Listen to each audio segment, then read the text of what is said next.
to just to get things that situated, and then we just sit. Once And I then we once I just start sit. humming, We're I just really sitting activate. here. Oh, that was that sounded great to the audience. I think, wow, blue. Thanks for asking.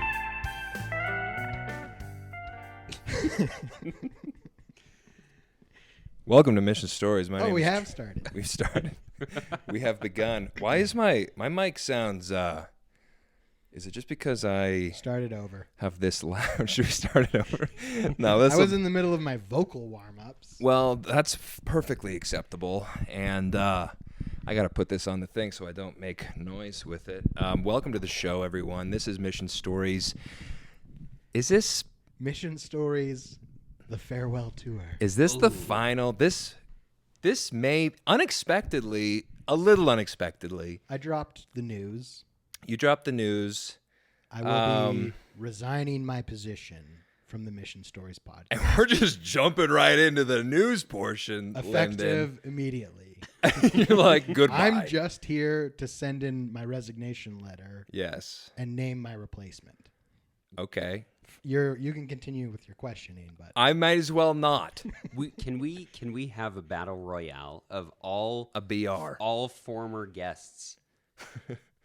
just bring them on one by one. Do you think is this like a good live scenario, live show to get that set up?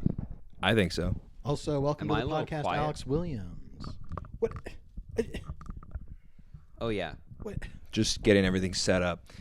Should we restart? I feel Is my mic loud enough? Like, is this talk? Yeah, I think I'm pretty quiet. Try I'm like yelling. put this like I'm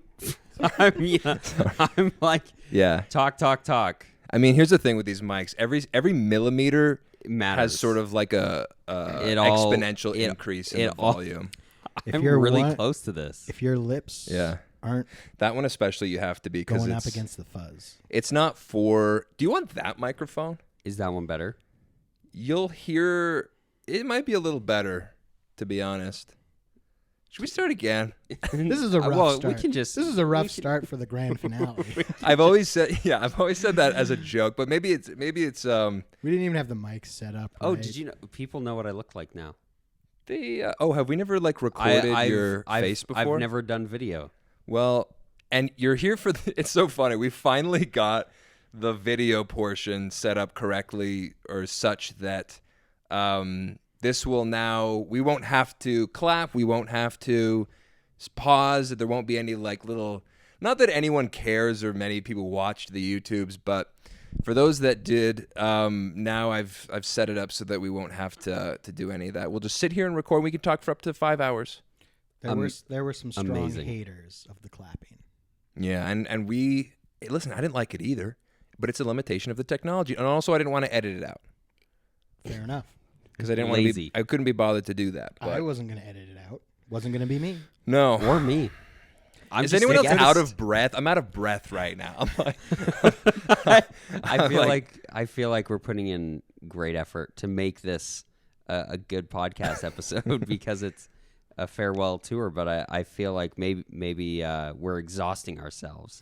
well, I went right from just kind of hustling around, getting everyone, situated to sitting down and starting the podcast, and now I'm just like, okay, welcome to Mr. Story. Oh my gosh. Welcome to Mr. Stories. We have Alex Williamns on the podcast. Hey, welcome to Alex Williamns. Yeah, thank you. Thank you for having me. Now everybody knows what I look like. Yeah. It looks like I'm wearing a hat because of this lampshade in the background. Can you see that in the monitor? Ah! I love it. That is a good I love one. it. We should probably move that. No, I like it. I Okay. like it. I want that's the guest hat now. And then Lyndon's here as well. As always, Lyndon, hello. As always. As always. As always and forever. So yeah, you dropped you did not bury the lead. You came out hot out of the gate. I have to. You told us what's going on, and you're leaving us. Where are you going? Why are you going there? What's going on? I am moving to Hinton. What is a Hinton? Where is a Hinton? Why? I don't know what a Hinton is. Why is a Hinton? It's a town. Okay. Where is it? It is west of Edmonton, close to Jasper. I like how you said west. West. West. It is west. It is west. That's an Vest. ASMR dream. Did you know that we mentioned ASMR in the very first episode of Mission Stories? Did we? Yeah, That's a bit of trivia. Mission Stories yeah. is basically an ASMR podcast. it kind of is. Fun yeah. fact. And everybody likes to hear Given how little editing Troy does, you can sometimes hear the just some breathing I used to in the do. background. I used to do a lot of like I would be like, yeah, and I would like, yeah. right when I was starting to talk again, I go like, And the worst is when it's not just like a click where it's like there's like a suction. It's like there's a vacuum. going on in your mouth. It's like, am I at the dentist? Like they're cleaning this stuff And it out. happens so often. Yeah. I remember listening. I was like, that's got to change. And I hope that it did. I think maybe it did. But yeah. That's why I think everybody, whether they're editing their own stuff or if they're just putting it up, like you have to listen back to your own voice. Just like a word for podcasters, like listen back to the uncut audio so that you sound like, so that you are aware of how awful you sound. And then from there you can say, oh, I do that a lot, or I do that a lot, or what is going on with those mouth sounds. You'll get more polished as like a conversationalist, that's for sure. You were telling me before this, you went on a date and the girl didn't like how much you made it seem like a podcast. Yeah. She went home, told her friend, she said, yeah, it just seemed like a podcast interview. And I sort of took that as a compliment. I mean, to be you're fair, welcome. It was a podcast. I was recording the whole thing. She did not know that, but The whole still. time. Yeah. So Hinton, what's up? What's going on? Why are you doing this to us? I'm mad. That's where I got a job. You don't need a job. This is your job. This pays nothing. Pays an exposure. And in friendship. Those are all true. Those are all true statements. Yes. No, I have completed my medical laboratory technologist education. And we knew this day was coming, didn't we? Yes. We hoped it never would come. I got my test results back from my certification exam. How'd it go? I passed. Nice. Flying colors? Here's the thing. They don't tell you. Okay. Oh. That's not They good. tell you what the cutoff score is. What's the cutoff? This is why I didn't even study. The cutoff score was 66 point something %. So what if you're a 66 guy? If you're 66 0.8, they just say that you passed. If you got 99%, they just say that you passed. That's bull Do they crap. keep track of those scores? Like, Well, they know. They don't tell you though. Do your employers know? They don't know. All they know is that you passed the exam. So I don't know what my score is. I just know that I passed. that would drive me crazy. That's like with doctors too, isn't it? Like you could be a 50 pass fail. a or something. 51% doctor, Yeah. or you could be a 100% doctor and we don't know who we're getting. But I maybe that is that like a confidence thing, so that you don't go in being like, well, but I barely made it. Like it says your Yeah. grades on the certificate. It's like it's John Smith, MD, barely. 55%. Yeah. It shows your grades. And I think the one reason they do it, it's an AGNOF score, I believe they call it. So each exam has a different pass level. I think I got a great aunt, Agnoff. Yeah. She Anyways. probably invented it. Yeah, she did. Continue. So they're like, so my exam, because they're like, each exam is its own unique difficulty. Oh. So that's why they don't want to be like, oh, this person got 80%, because maybe their exam was way easier than someone that got 70. It's all Oh, different because it's exams. got like different questions. Yeah. Oh, So each Weird. test writing is going to be a little different. But so my exam was difficult enough that you had to get 66.1% to pass. Interesting. So, and I accomplished that. And you passed. oh, so each exam also has a different threshold. Yeah, like who I wrote it in June. Someone who wrote it in August, their pass rate might be, different. Interesting. But they will tell you your marks if you fail. So then you know where you need to improve. Right. But I was never worried that I was going to fail. No, not Lyndon. Did I study really hard for that exam? No. Why not? Here's the thing. This is your future. Here's the thing. I was like, Because you listen, wanted to stay on the podcast. maybe. There was like, it's like, I went to school. I learned all the stuff. What am I going to study for? It's either in my head or it's not. You've either learned it or you have. You're not going to learn it the night before. Also, there's no incentive. I was like, what's the difference between 80 and 90%? Nothing. Mm-hmm. So it's like, am I going to study real hard to try and get a 90? You knew you had enough for 66.1. Oh, yeah. Yeah. I could have written that exam in my sleep and passed. So it felt easy to you. No, when I actually wrote the exam, I was like, oh my gosh, what have I done? I was like, I've made a huge mistake. God, what have I done? I was just like, I forgot to study hematology.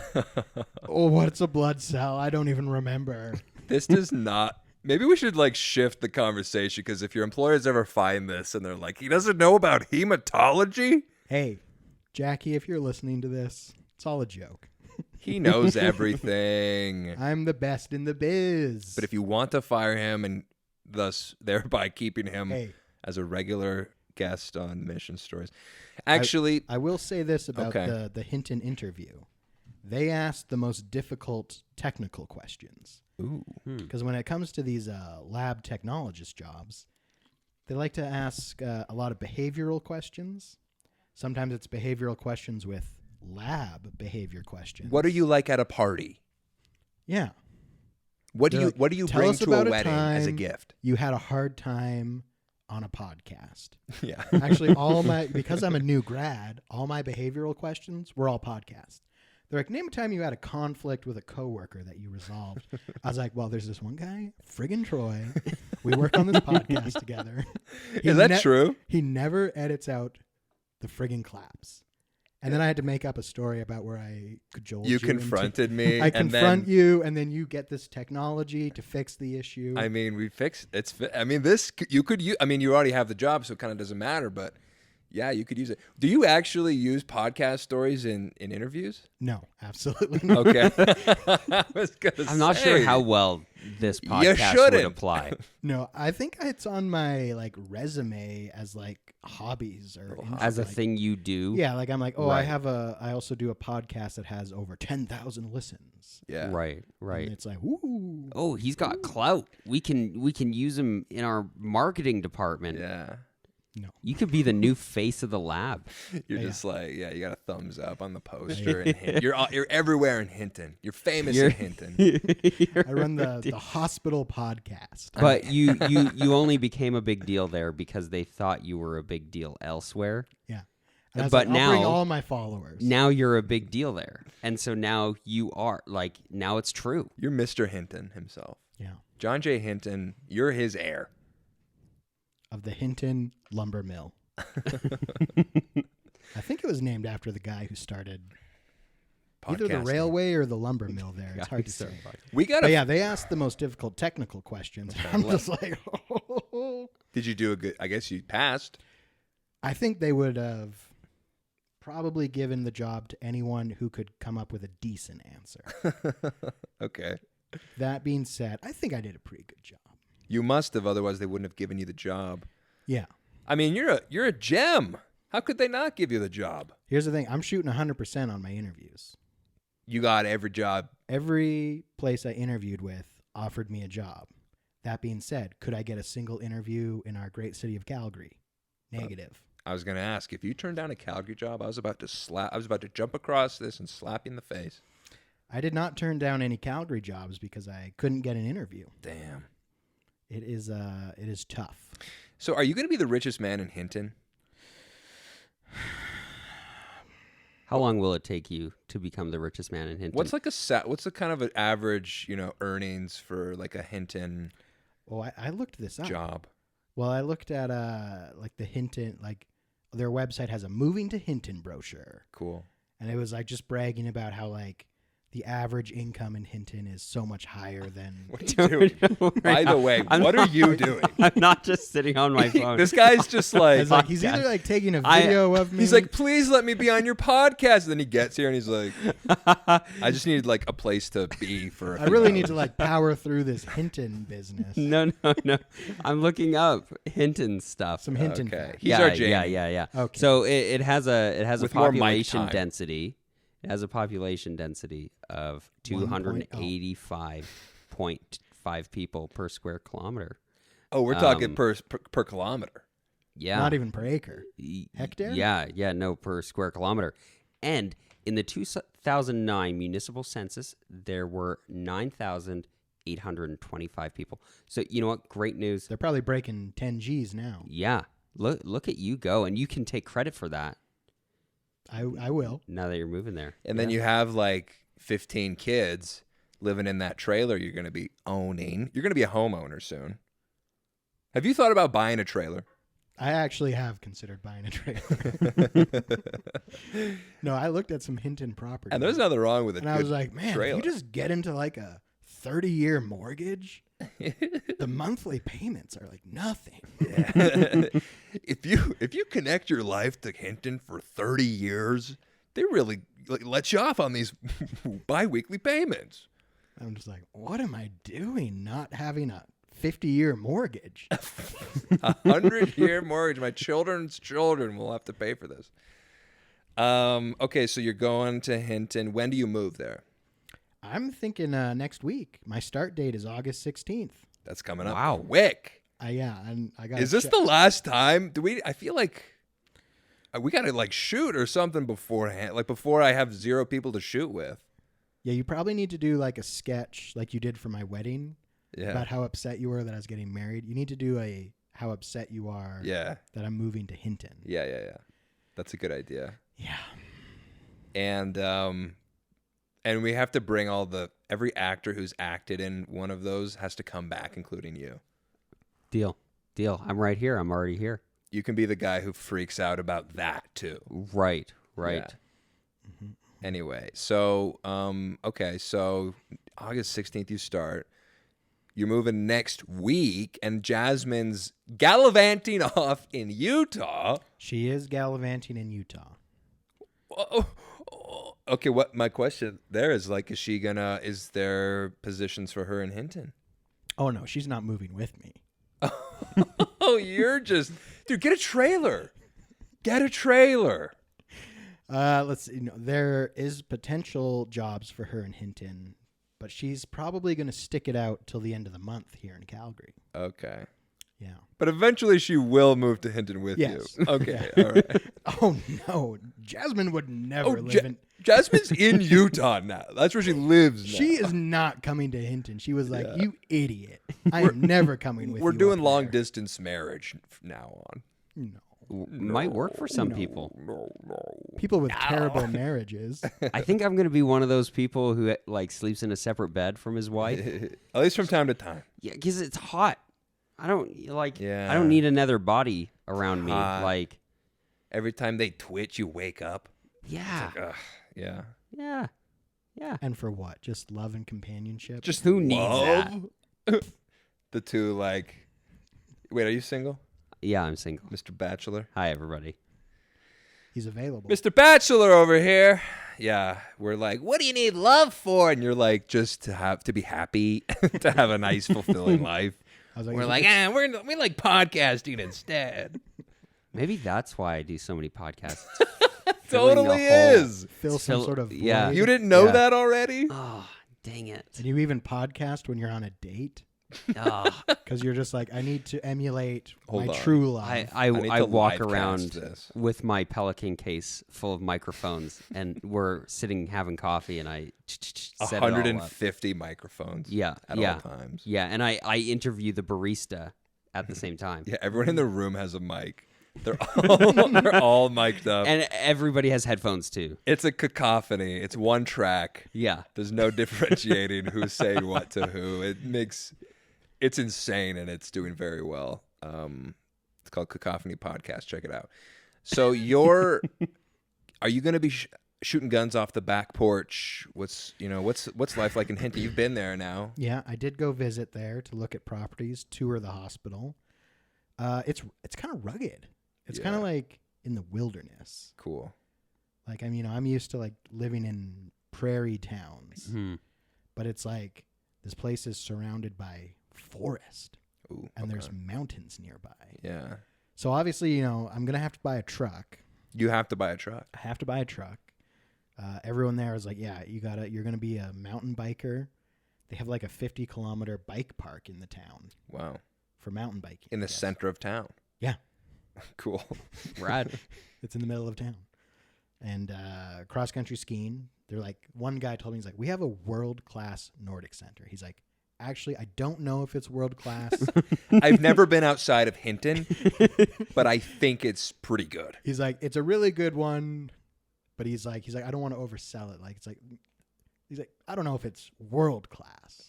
But it's definitely class. Hinton class. It's definitely Alberta class. It's probably, and it's so funny because the only other Nordic center I can think of is Canmore. So I'm like, Hinton is just Edmonton's Canmore. Yeah. And probably a lot cheaper The Canmore than of Edmonton. Canmore. Yeah. And I got the sweet hints from the people where they're like, see the pulp mill over there? And they're like, you smell that? And I'm like, no, I just smell forest fire smoke. And they're like, you don't want to live downwind of the pulp mill, or it'll smell like wet cardboard all the time. I was like, What if you like that? Well, where do you think I rented an apartment? Right beside the pulp mill.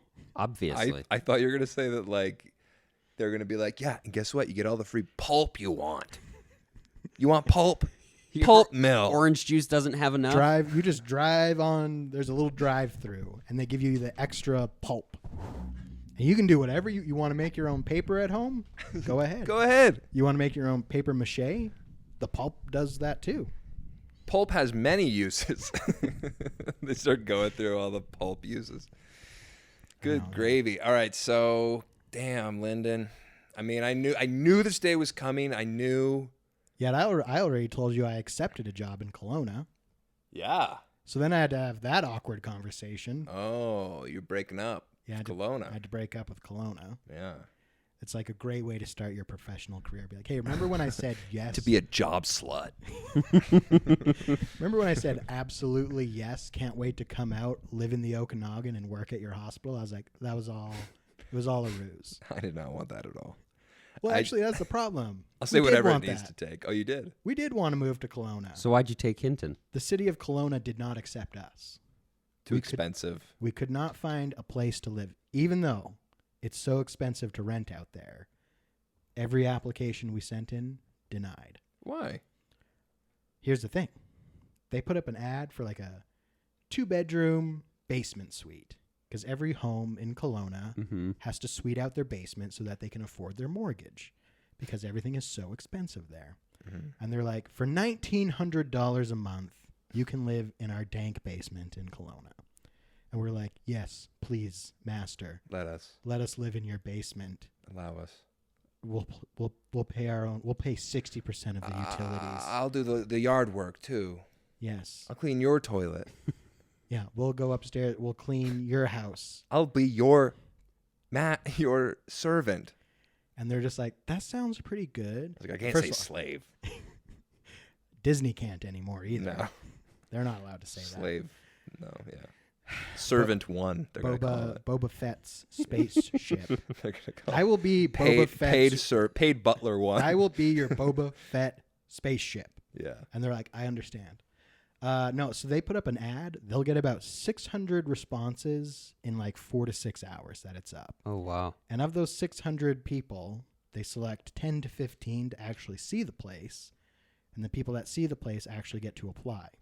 So if you're even lucky enough to get a viewing, you still got to compete with like at least a dozen other people to get your application accepted. And they're like, we want a credit check. We want your birth certificate. I don't know why, but that's how we weed people We out. have to know you've been born. Give us your passport. If you don't have a passport, you're not renting. What's your sin? They want that, of course. And they're doing credit checks. They're like, what's your credit card number? and your CV code. Yeah. And just the 3 digits on the back of the card, Yeah. please. Yeah. They're like, we're gonna need all that. What position do you sleep in? And then they Stomach? your Side? stomach sleeper. Stomach sleepers are not If you are welcome a here. stomach Get sleeper, the hell don't even bother applying. Dirty Yeah. stomach sleeper. Yeah, and then you'll apply, and they'll be like, "We'll get back to you on Tuesday." And then half of them just ghost you, Yeah. and then the other half are like, "I know your future landlords are gonna love you, but no, we're not gonna rent to you."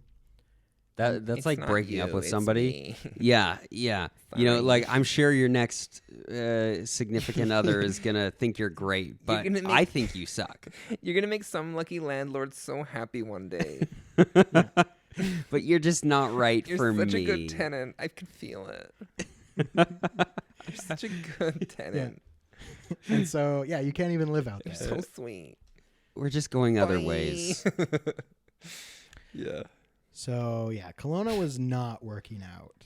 Well, And at even, least and even Jasmine had a job offer out there, and then they rescinded it Oh. for a local person that could just like work right away. Right. right. And we're like nailing the coffin. We're out of this Yeah. place. Well, and at And least it's on fire right now. At least you having to decline that job offer, even though you already accepted it. At least it's not like you were like, JK's LOL, I hate Kelowna and I never want to go there. That's true. It was like a, hey, Yeah. we tried, but I literally can't cannot live. like. Like, and they're just like, it'll be easier later. They're like, just, Reapply later. they're like, look for a place in September. They're like, we'll just keep pushing off. I don't know. Though I did like my brother-in-law's advice. Shout out to Brian. He Brian, doesn't what's listen up? to this. Good job, Brian. Thanks, Brian. And I was like, I'm like on Google, like looking up like the most professional way to retract an acceptance of a job offer. And he's like, no. He's like, give him an email, be like, can't wait to see you in September. Move to Hinton, start working there. And anytime they call you up and they're like, hey, you need to send in like this document or something for your start date. Be like, I'll be right on that. and then like on my start date, I'll be like, hey, I'm trying to find the lab. I'm out in the hallway. I'm waving my hand. Can you see me? Like, can you see me, Mickey? Yeah. Mickey, I'm outside. Bring Mickey, me are into you the there, lab, Mickey? Mickey. I'm ready to start work here. Do you see me? Are you outside? You I don't have a see suit me. on, Mickey. You can't see me, I have my Mickey? scrubs on, Mickey. Are you there, Mickey? And it's like, oh, you don't see me there, Mickey, because I've been working in Hinton for Because I 2 work weeks, in Hinton. Mickey. I'm already working. You're pathetic. Mickey. Mickey. Shout out to Jake and Amir. Our primary source for theft, creative theft over Hey, these years. Jake and Amir stole it from Abbott and Costello. And we're just We're- stealing it by proxy. So what we're doing is fine. It's all good, bruh. Okay, so you start on the 16th. You've got a place there in Hinton now. I have not signed a lease agreement. Oh, I put down my little deposit. but there's a place you're looking at. Yeah, I've got. What's it like? Can you describe it to us? Here's my thing. It's an apartment. Is it like this kind of? Well, it's 2-bedroom. It's bigger. It's nicer. It's fancier. What? 4th floor. Here's my problem. And there's a 4th floor, world-class Nordic Center close There's a by. world-class Nordic. You don't want 4th floor. Here's the thing. You want to be able to jump out the window if you have to. They sold it to me as there's no noise from your upstairs neighbor. I was like, true. That But is- there's also no elevator. oh So no. can't wait for you guys to come help me move. Yeah. Haul all my stuff up 4 flights of stairs. I'm never going to buy groceries again. I'm not bringing groceries up 4 flights of stairs. Yeah, just get HelloFresh. No elevator. What the heck? Yeah. What are these? What is this place? Install a little cable system outside.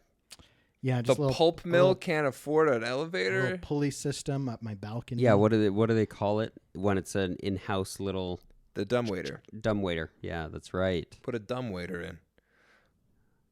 Yeah. Yeah. Yeah. Yeah. So There we go. okay. All right.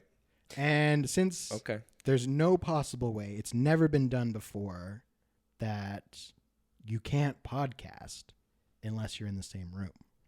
Yeah, I have Well, no idea how anybody would ever do yeah. that. No one does it any other way. Mm-mm. So we can't do the podcast anymore. Well, over. no, there is a way. But here's the thing, though. Okay, so this is Wait, there is a way. we're getting to the point where it's like now we need to start thinking about like what does the future entail. I'm kind of excited for the idea of a rebrand. A rebranding. Maybe it's like, yeah, this is the end of this thing that we've called Mission Stories. And Life is a mission. Life is a Life mission. has been a mission. Life has been, and it's been a great mission to do mission stories and to help me work through my, my crises, my faith crisis, and for you to become more hard-boiled in your religious beliefs. You started sort of, you were kind of like, I get, and then like by the end of it, you're like, Joseph Smith is my prophet. Joseph Still. Smith is my personal savior. And you're like, no, Lyndon, now you're getting it all wrong. It's all backwards now. Now you've taken it too far. And I'm like, oh, Crap, I think you haven't taken it far enough. and I like those words. Thank you. Yes, he does need to take it further. yeah, as more and more You filthy apostates have come on this podcast, it's hardened me. Yeah, what is wrong with your show? You're like harboring criminals, basically. Here's the thing. We always wanted to be an inclusive space. Mm-hmm. We never wanted the apostates and the true believers to feel unwelcome. The apostates? I've The never heard apostates. that pronunciation. Yeah, no. Well, now you have. Well, That's the- here it is. Well, that's the proper Greek pronunciation. Maybe that's the new podcast, The Apostates. The apostates. And Look it up. you eat apps and you talk about apostasy. Appies. In the States, the United States. Yeah. Some appies at Chili's in America. What if our next thing is that we stream video games on Twitch? Nah. I won't email in. That'll be the end of emails. That's from right, me. because Which I know is why everybody watches the show, of course. It is kind of appropriate that you are the last guest. Of I was Mission the first Stories. guest. You were the first guest. wait, what? I was the He first was, guest. yeah. That Yeah. makes sense. This is actually. so appropriate, and you've really Which- been a part of every single episode, I would imagine, Which is except why- for the first one. I've always emailed in. Yeah, Which is why I am And thank you for officially that. naming you as my successor. Except And then we're Except- gonna end it. except Oh, that- but I immediately. can't afford the housing in the area. In So, Calgary. you live here. so now What? start it again. We're starting the podcast again. You are now my co-host, and Lyndon is the new guest. Okay. So You we'll pipe are- in some music. Wait, right we've here. Mission Stories podcast with Troy and Alex. Welcome to Mission Stories. Here's my, as always, and As always, this been. it's always been this way.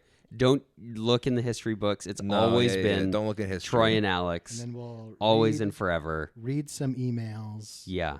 Of, And Lyndon uh, is our guest yeah. here today. telling you about my new life in Hinton. So is that are we officially? So this is it. We're ending Mission Stories. This is the last episode of Mission Stories, officially. Unless we feel like doing another one. Well, I Isn't think that how it's always been though?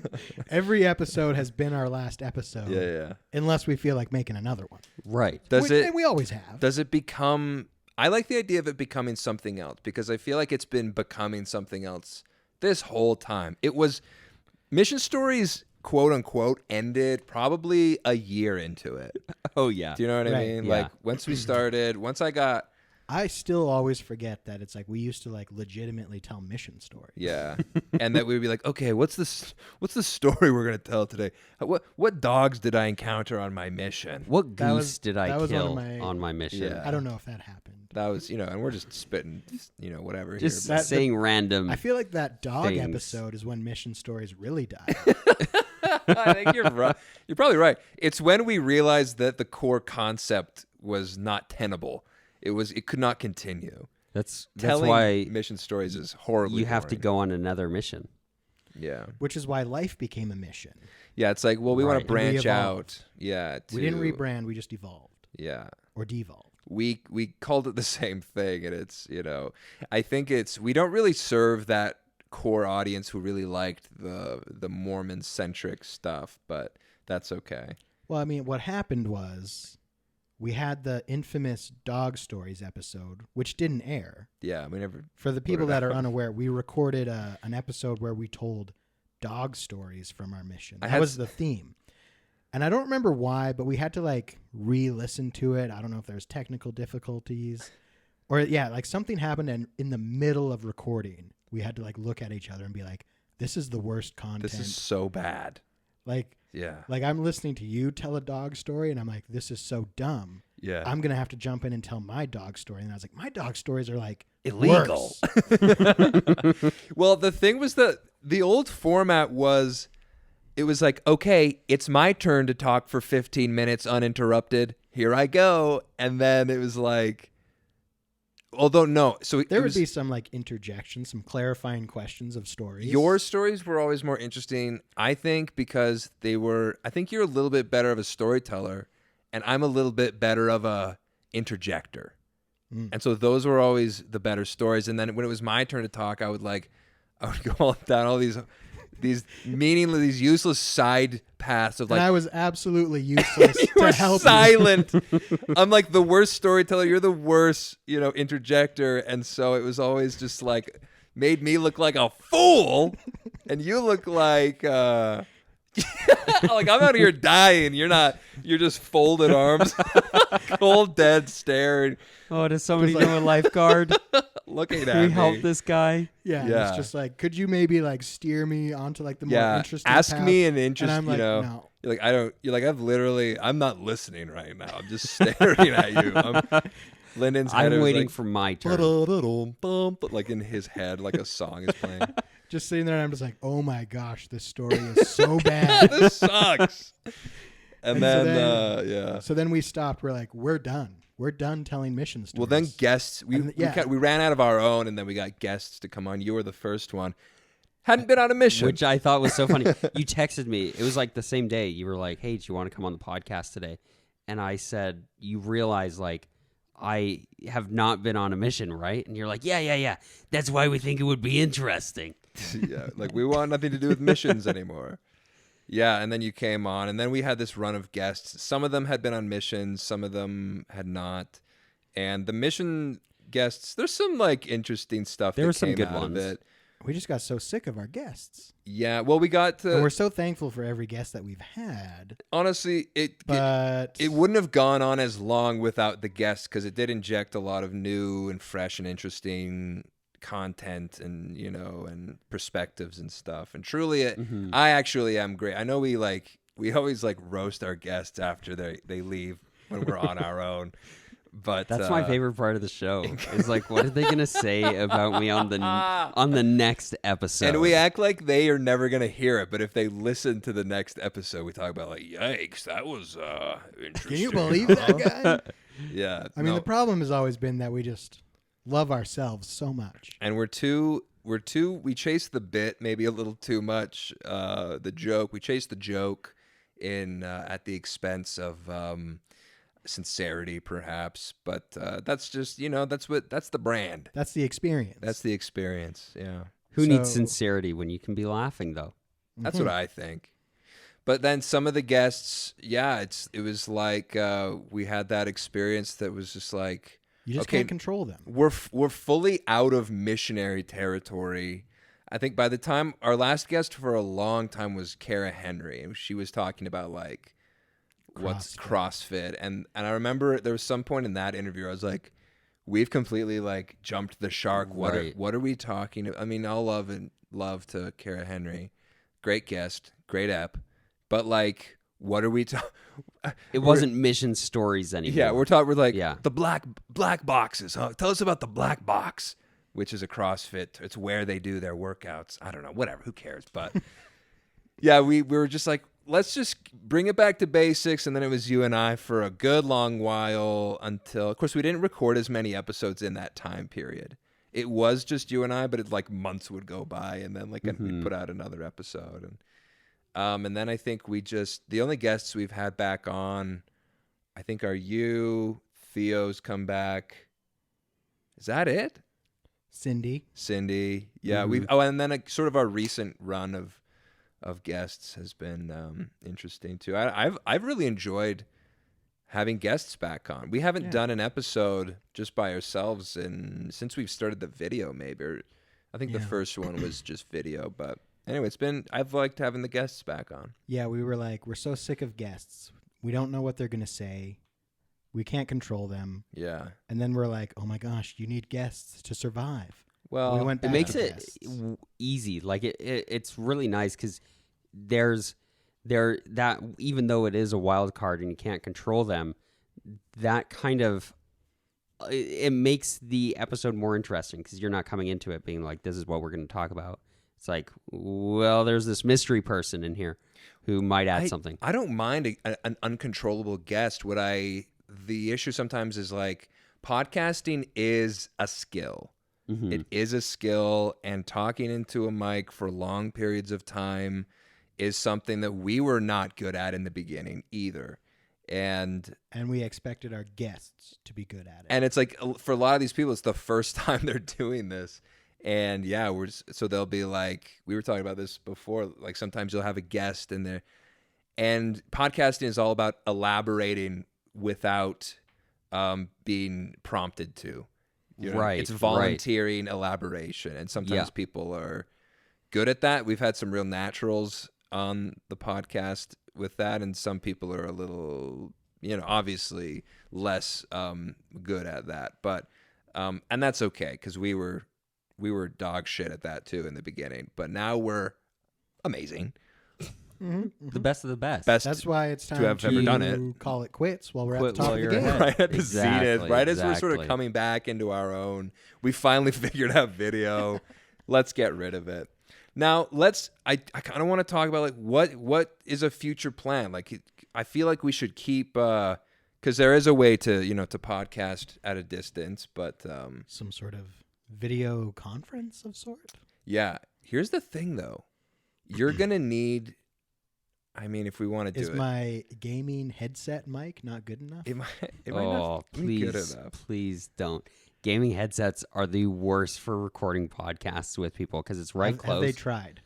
I've recorded with people using gaming headsets, and it's like it can pass if you're a guest, but every episode, nah. And just that sort of the sound of like conference audio sound, this is one thing I've really prided over on this podcast is how good the audio has been from like day one. And it has continued to be so even to today. But I think like here's a couple. I have a couple thoughts. I think one thing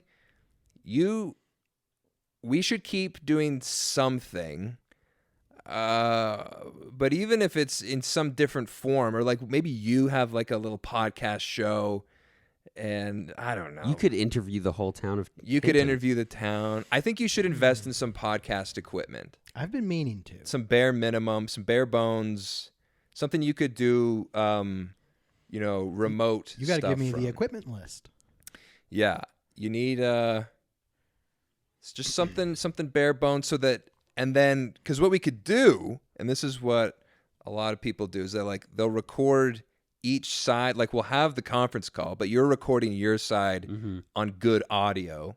Yeah. And so it's like we're having the conversation, but then you just send me your side of the audio or something, and then we smack it together. It's like we're in the same room. Interesting. Yeah, so there's It's one easy. way to That do sounds it. like a bit of work for you. A lot of work. Yeah, wow, so much work. Not for me, really, but for you, you'd kind of have to figure out how to do that. You're a smart lad, though. Just download Audacity. Easy. Hey, I've heard of that. Yeah. And then we still want footage. The I mean, webcam it on would- my it'd be the webcam, I Acer guess. laptop, not good. I mean, you could invest in like these 4K or 1080p. Get a ring light. Yeah. Have Jasmine do my makeup beforehand. You're No, you got to do your full makeup while you're doing the podcast. That's the thing now is that you talk while you're doing the makeup. Yeah. And then when you're done the video, the makeup's done and you show everybody. It's beautiful. Yeah. Oh. Yeah. And then you put it on TikTok. Yeah. 'Cause I'm unfamiliar. Okay, so that's one idea. So that's one idea. Or we continue mission stories. Alex is now my co-host. The natural successor. Obviously. I don't know. It's like Yeah. Mission Stories is you and I. That's what that is. If we were to start a podcast, we'd have to call it something different. It'd be something else. It would be I understand. something else. I understand. you know? I don't want the Mission Stories brand. Also, I'm dare you. doing I so take many it other back. podcasts. I don't know. If You're I all can do another. podcasted out. Yeah. Let's be real. Let's Or maybe be real. not. Maybe you have infinite potential for I podcasts. think I might. I think about a lot. Yeah. I do have some ideas. Interesting. But wouldn't So- you want to take over Mission Stories just to stick it to Andrew? Hi, Andrew. I hope you're enjoying listening to this episode of Mission Stories I bet you with, wish you were here. with me and my co-host Troy and our Yeah. guest Lyndon. I mean, here's another thing to consider. Okay, so Mission Stories has some regular listeners now. It's not many, but we're a small and we're an intimate group of people. Do we continue the mission without Lyndon? Is that possible? Is that even a thing that we could do? I don't think so. What do you think, Lyndon? Mission Is Stories. that a stab to your heart? I mean, you just Mission named your Stories successor, but without Lyndon. yeah. I mean, I would understand because I have moved away. Yeah. But- Obviously, you can come back like literally anytime you want, sort of a thing. Am I a part of the Mission Stories brand? The Identity? DNA. Right down to the genetics? I guess so. Yeah. So without me, it would just be an empty shell. Cancel it. Cancel it. It's done. over. We're done. Mission Stories is canceled. Can't wait for the future for Troy and Lyndon in the evening. Yeah. Troy and Lyndon in the late afternoon. Yeah. Afternoon Delight with A whole network of shows. with Troy and Lyndon. Yeah. We You have started to buy yeah. separate channels for each It's time. it's we it's the record. Did we it's the record? exact same premise, format, show, people, always the same. It just depends what time you record. And it'll be like the Saturday afternoon special. Yeah. Yeah. That's often when we record, so that'll probably be the main channel. Yeah.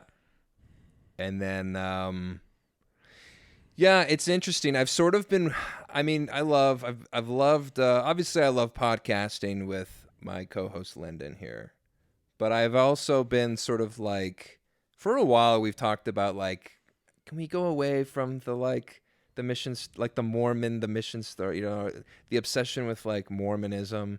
I'm kind of ready to. Hey, not yet, because I still need you guys to write my sacrament. Oh, that's right. talk. Oh, We'll right, do right. that at some point here. This today, is yeah. the last Mormon episode. Yeah. Do we need we should wrap up all the Mormon loose ends that we've opened up over the years. Are there loose ends? I don't know. Are there? I mean, besides the fact that it's like I need you on air to write my sacrament talk, Right. and then I can give. Can you imagine writing credit to Alex Williamns on a sacrament talk? I mean, he's basically back in the church because he went to an elders quorum activity. I did. You They did? had free pizza. Yeah. Just because the church isn't true doesn't mean the pizza's not good. The pizza's true. Exactly. Got a testimony of that. Yeah. Therefore, No. ipso facto, Ipso facto defimo. the church is true. You're If like the pizza's casting true- spells over here. Lorem ipsum. That's made up. Don't be silly. Ipso facto, if the church's pizza is true, Then the church is true. And it's- Joseph Smith was a prophet. And the cornerstone of the church is pizza, as we know. Or heart attacks on your door. I was was like, and I actually- thought you meant heart attacks. And I was like, and heart attacks. I was like, oh, Oh. that's serious. Heart attacks on your door. Heart attacks on your door, pizza in your stomach. That's a callback to the last episode. Yeah, that's how we're going to get Alex back in the church. Caleb said he's one heart attack Oh, that's away right, and from Caleb. coming back to Oh. church. Or like a plate of cookies or something. Right. But then, the I'll big take the update. cookies. He said he went to church. Yeah. What? So he was never out. He just had to come on the podcast. And Yeah. then he's just like, you know what? This You know what? podcast It's is fun. it's been such a testimony builder for so many of us. It kind of is. That's what I kind of like about it. Like it's sort of Or a testimony destroyer. It's whichever way you want to for go. one Yeah, individual. Yeah. Completely like decimated. It's what it is. It's a magnifying glass for what's already there. Hey, you know what? I like that. It's a revealer of the truth. This podcast. It's a seer stone. A polished little stone from a well. And you look How nice. inside of it and you see the truth. That's what this podcast is. I think so. And fully written books you could see inside, and you can. You still have to make some corrections later on, though. And you have to but- dictate the whole thing. Someone's got to write it out, and you can never look at Yeah. the source plates or whatever. But either way, it's fine. Let's So Should we- Alex is back in the church. He's collecting the pizza. He's not paying his tithing, so it's truly free pizza. Do you have any updates on your? You said you didn't really want to talk about your apostasy in this episode, but do you have any updates for us about your apostasy? Do you have anything about to my say- apostasy do you have or anything to Lyndon's say Yours. apostasy? about the exact thing you didn't want to talk about? Do you want to tell us anything? Yeah, because in my email, I said I want to come on and just talk about Star Wars. But We've talked about everything but that Wait. so far. yeah, I know. Yeah. I made a reference to Boba Fett. Yeah. Wait, do we have emails to read? I don't Because know. I think it would be. Let me check. I think it would be great Should we- to. I mean, Alex will know the answer. Do we have emails? You to read? do. You do. Yeah. There's no better me thing look. than to read the email. Of the guest sitting right here. Yeah. And I know. Why are you writing emails into your own show, Alex? And no one's ever You know done what? that. You know what? You gotta at least give the appearance of having an audience. Yeah, that's right. Yeah. What the heck? So we got a message from Melissa Rogers, top mentor concierge on a new social audio experience called Wisdom. Nice. Nice. I'd like to formally invite you to be a top mentor on the app.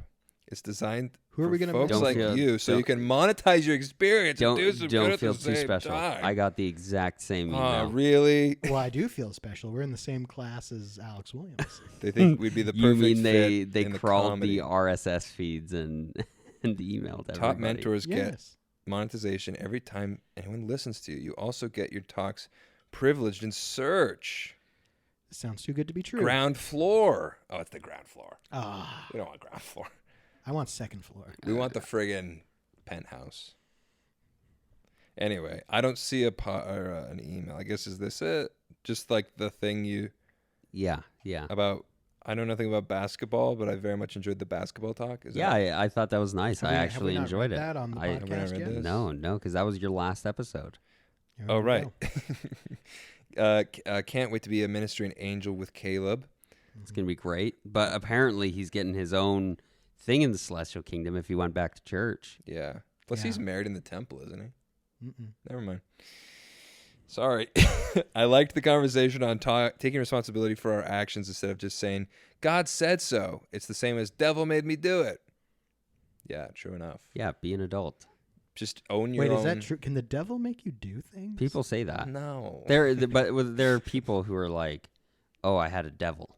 Like that's why I The killed." these devil people." was in that dog. But if the devil tempted me to do it, then am I truly responsible? Yo, speaking. Yeah. Sometimes say I have to fight the devil all the time. The Lord will never try you with something you cannot bear. Thank you for that. You're welcome. You're Thank you, welcome. Alex. Apostate Alex. Abstain. Just make your choices. Your life is yours. Yeah, I yelled that.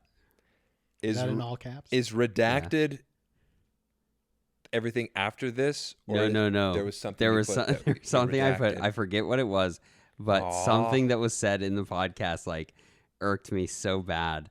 And then I wrote out this whole rant, and then I was like, "No, I can't. That's Can you gonna tell us be what mean." it is now? I don't Can you give remember. us a I don't hint? remember what it was. I just remember. Was it something Jeremy said?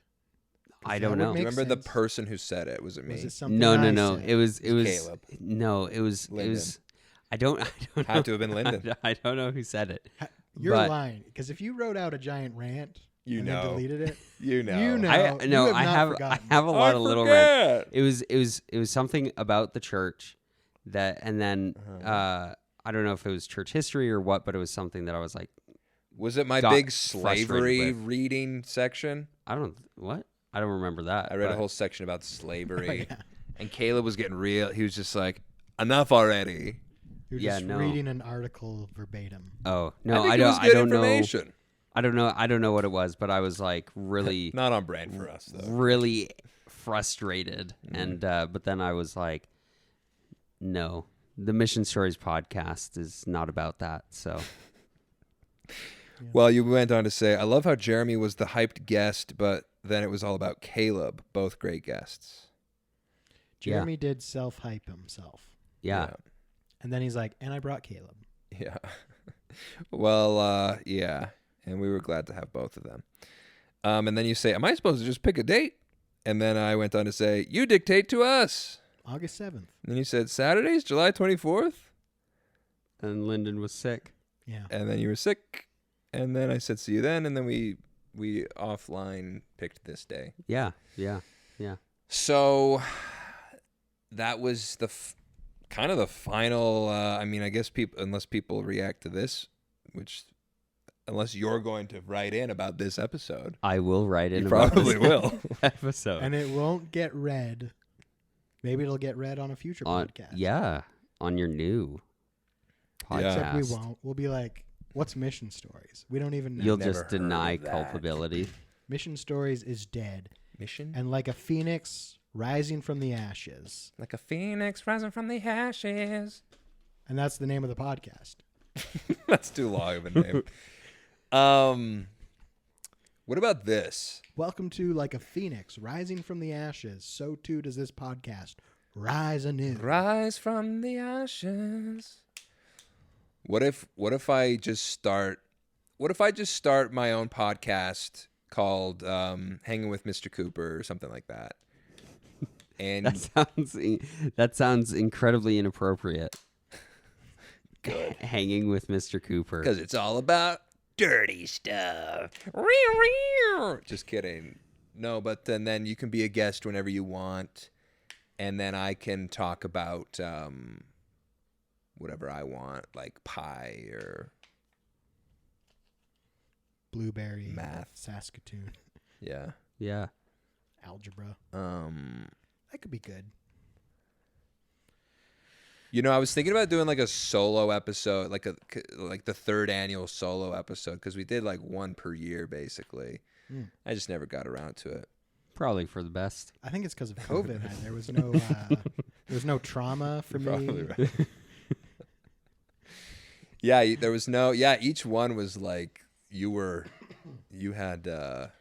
Is when we were a little more dedicated to weekly episodes too. Yeah, you're like, we have to get it out every week. Something has to be out. It's like Lyndon's in the hospital getting stitches. Should we write your talk? Yeah, we got to do that. What's your topic? What's your topic? Let me. The topic is blessings of the Come Follow Me manual.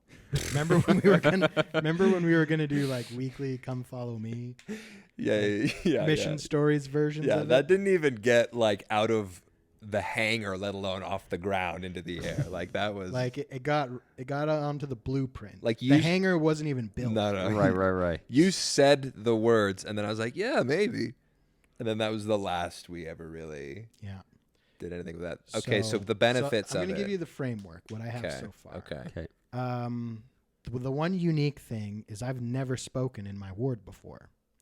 Okay. I've been on a speaking assignment in Banff. Cool.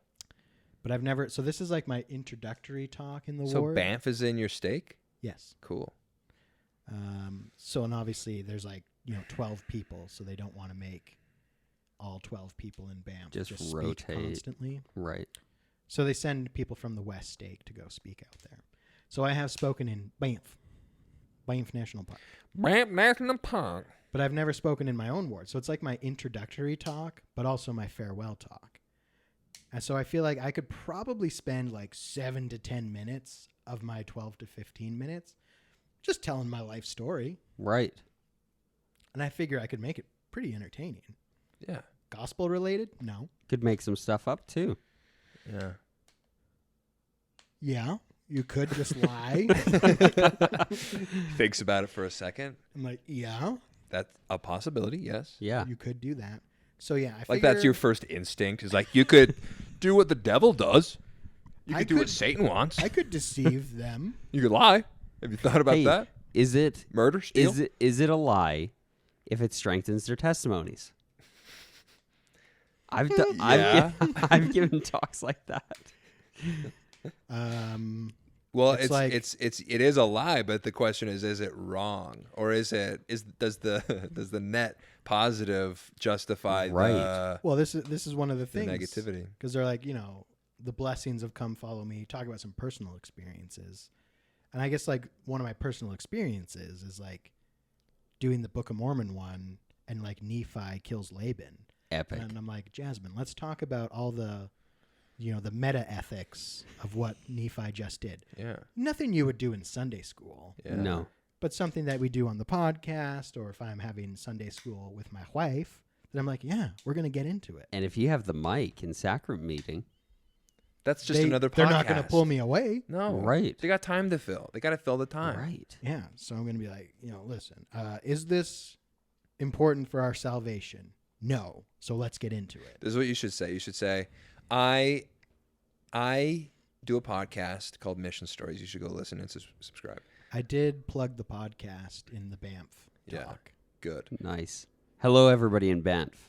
But Beautiful. There town. was one lady who was like, okay, so what is it called? And I was like, oh my gosh, I don't actually want you to like look it up.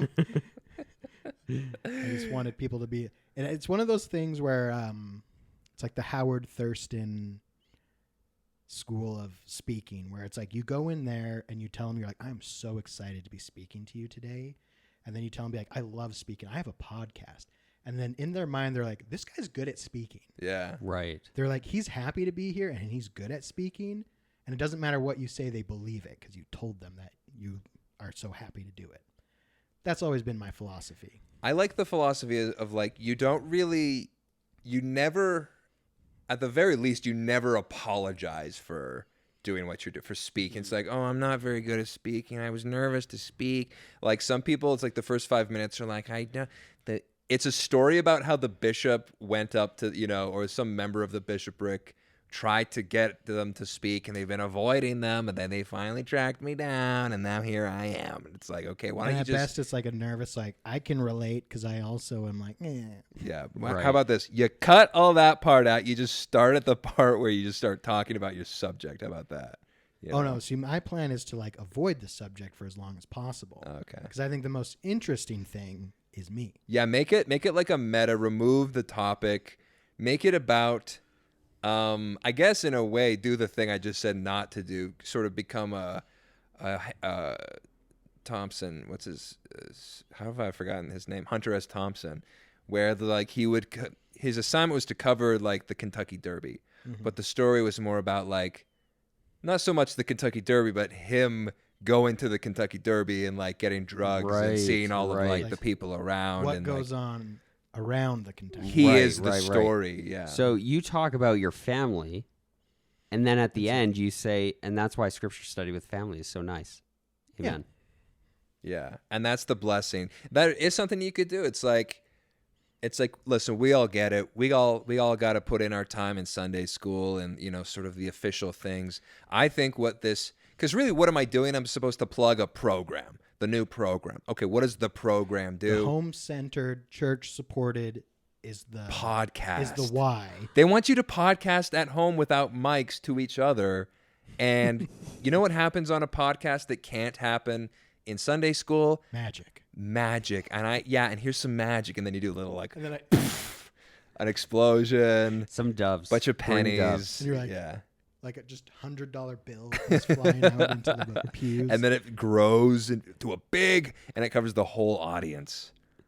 Do you think you could? And then they all Make smell that Could like I happen? get maple. that ready in 12 hours for my talk? as something that starts this big becomes the size of the whole room. That's There- like real magic. Is there a magic shop That's around? sorcery. There's a couple magic shops in town. I know where they are. Of course you do. But yeah, so my framework was basically like tell my life story to be like, this is how I got here. And then be like, Okay. oh yeah, and then home-centered, church-supported, come follow me. I don't know, it's good. I like the idea of sharing the weird insight that you got from doing the sort of home podcasting, thing that you could never like. There's a little bit of more of a structure you have to follow. The guidelines are a little more strict, and that's okay. It's good because you don't want, brother so and so, and then you sort of like, I'm like, you don't want friggin' brothers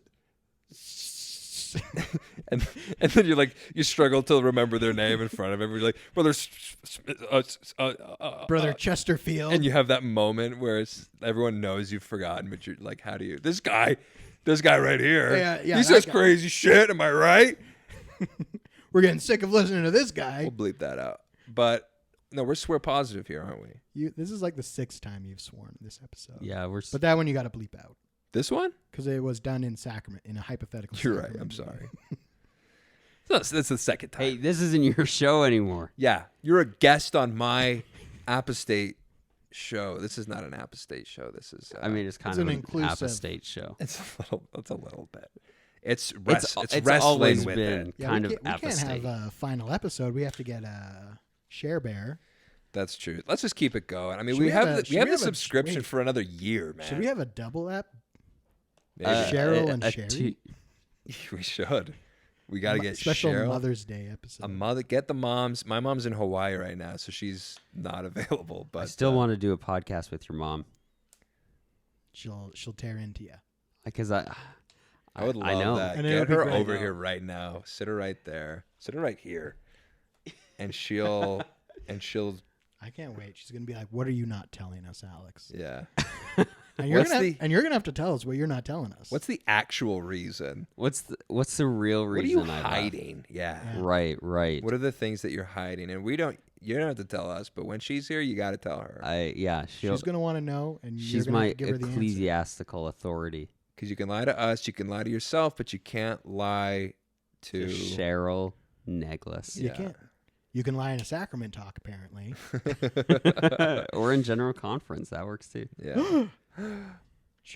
Shock. Wow. This guy and his shocking. This is the takes. guy who's going down to Utah to be like, no.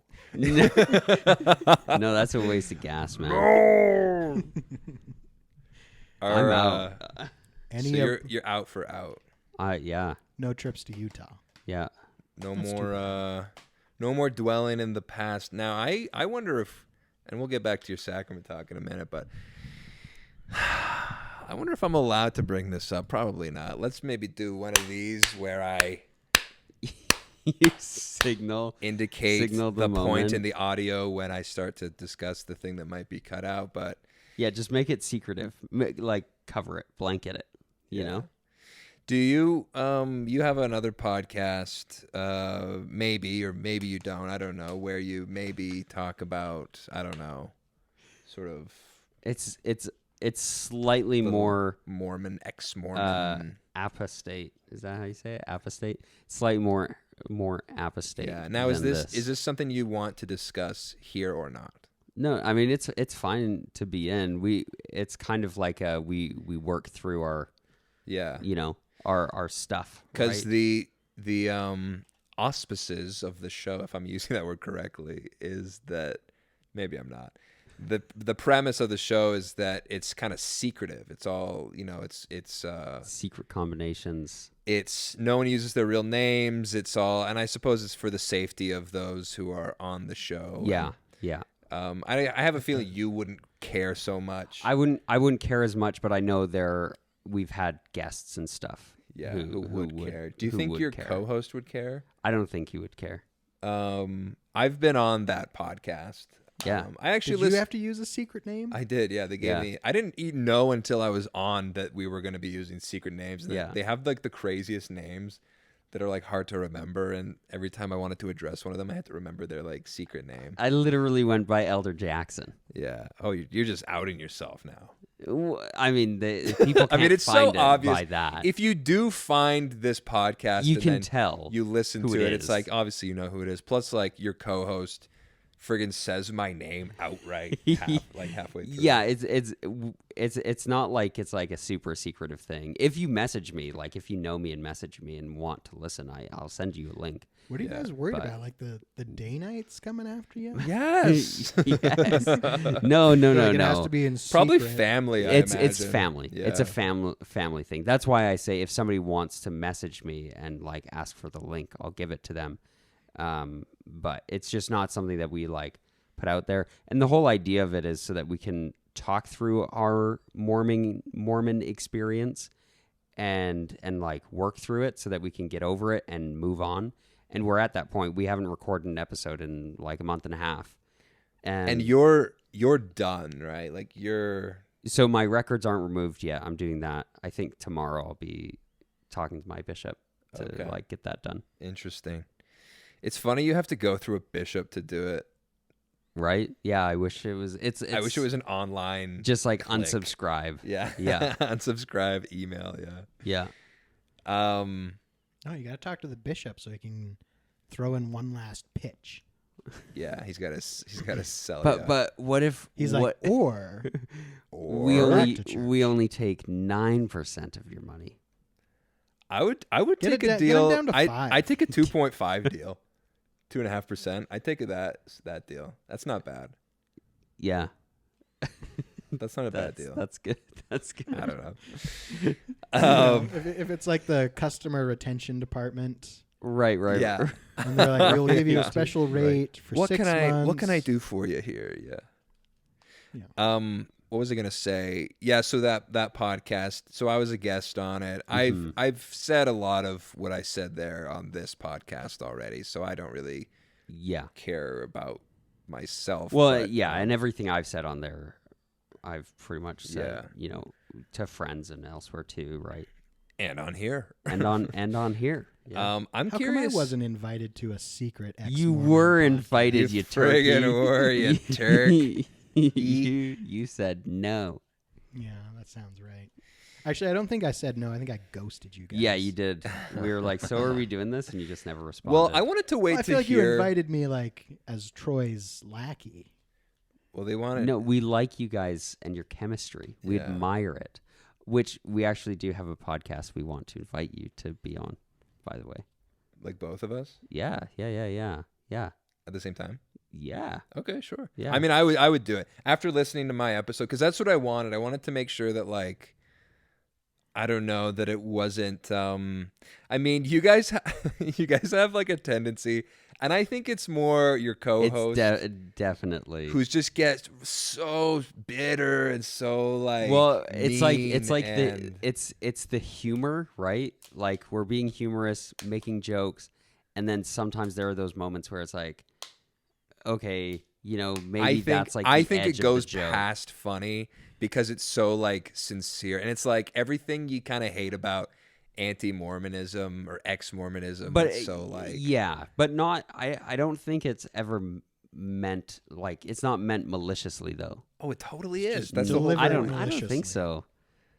Yeah, it is. I don't think so. That's but- the whole point. Is that it's a malicious sort of fu. I mean, I But talk about the plates and the thing, and maybe that's I'm sure a lot of people get upset about that sort of thing. So I get it, and it is a little, but it's all based off of my own sort of heartbreak, I suppose. But Right. and I assume that's where your co-host probably. I think he's a big, soft, gooey, centered person, and he's covering up probably a lot of some pain that he's feeling. I get a feeling that you felt nothing ever, and so it's less of a big deal for you. I'm emotionless. You're right. Not emotionless, but specifically about the church, you were like, I never really was sold on it to begin with. I think I was. I want to say something, but then I'm just like, I can't dox anyone. I think I was less emotionally Alex was never, sold. AP on his mission like Troy. Yeah. Right. So he wasn't as invested. Well, I really was fully and completely sold. I was in. I don't want to say drunk the Kool-Aid, but if there's a nicer way to say, I was completely invested. Right. I mean, I was in. And fully I was believing doing in- everything. yeah. Right. But you never fully were like. You never went convinced. on a mission. Shame on You me. didn't even I know. consider it. I know. Is it 'cause fair to say you were never truly convinced? I think if you asked me as like an 18, 19-year-old, 16, like all my teenage years, I definitely would have said like, yes, I'm fully convinced. Like I totally buy it. You would have said that, but would you? I would have said actually, it, but you like, meant it? but inside, especially around like 16 to 20, there was a lot more like, some of this doesn't add up for me, Yeah. and so I still would have said that, and I still like was like, well, it's good, it's my family, and I hope it's true. Like I think that would be awesome, right? But I think I was definitely starting to kind of start to question things a little bit more, even subconsciously. Like, I don't know how aware I was of what was going on. Yeah. Yeah, and I think the result is maybe your exit is a little, I mean, you're about to take your name off the records. That's something I don't think I could ever do. Right. Even as much as if I ever struggled to the point where I'm like, I mean, you know what? If it came out that there was like a child molestation ring run by the 12, I think I'd be like, I'm done. You know, I can't be associated. You're like, okay, now I feel comfortable leaving. Truly, yeah. Right. I mean, but I think at the highest levels, and it's happening now, or maybe not that long ago, something like that, then I think I'd be okay with leaving. Yeah, my process of leaving has definitely been a lot slower than a lot of people. Yeah. Like it's been, this whole process of, waking up the day that they changed the age that young men could go on missions, and then thinking, oh, I have to really figure this out now and really figure out what I believe and everything.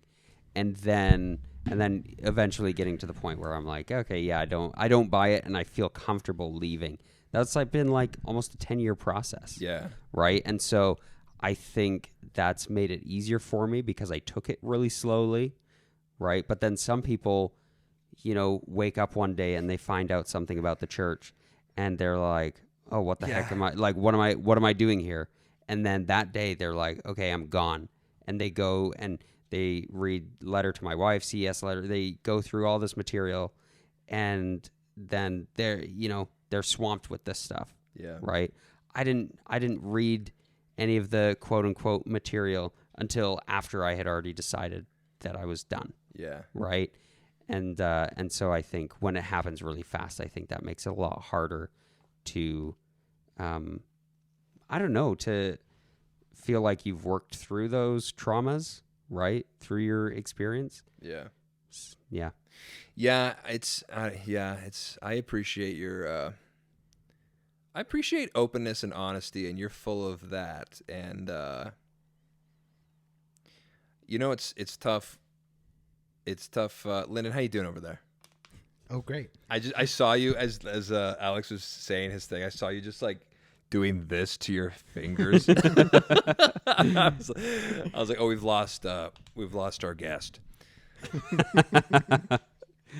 I was like, when's it Star Wars time?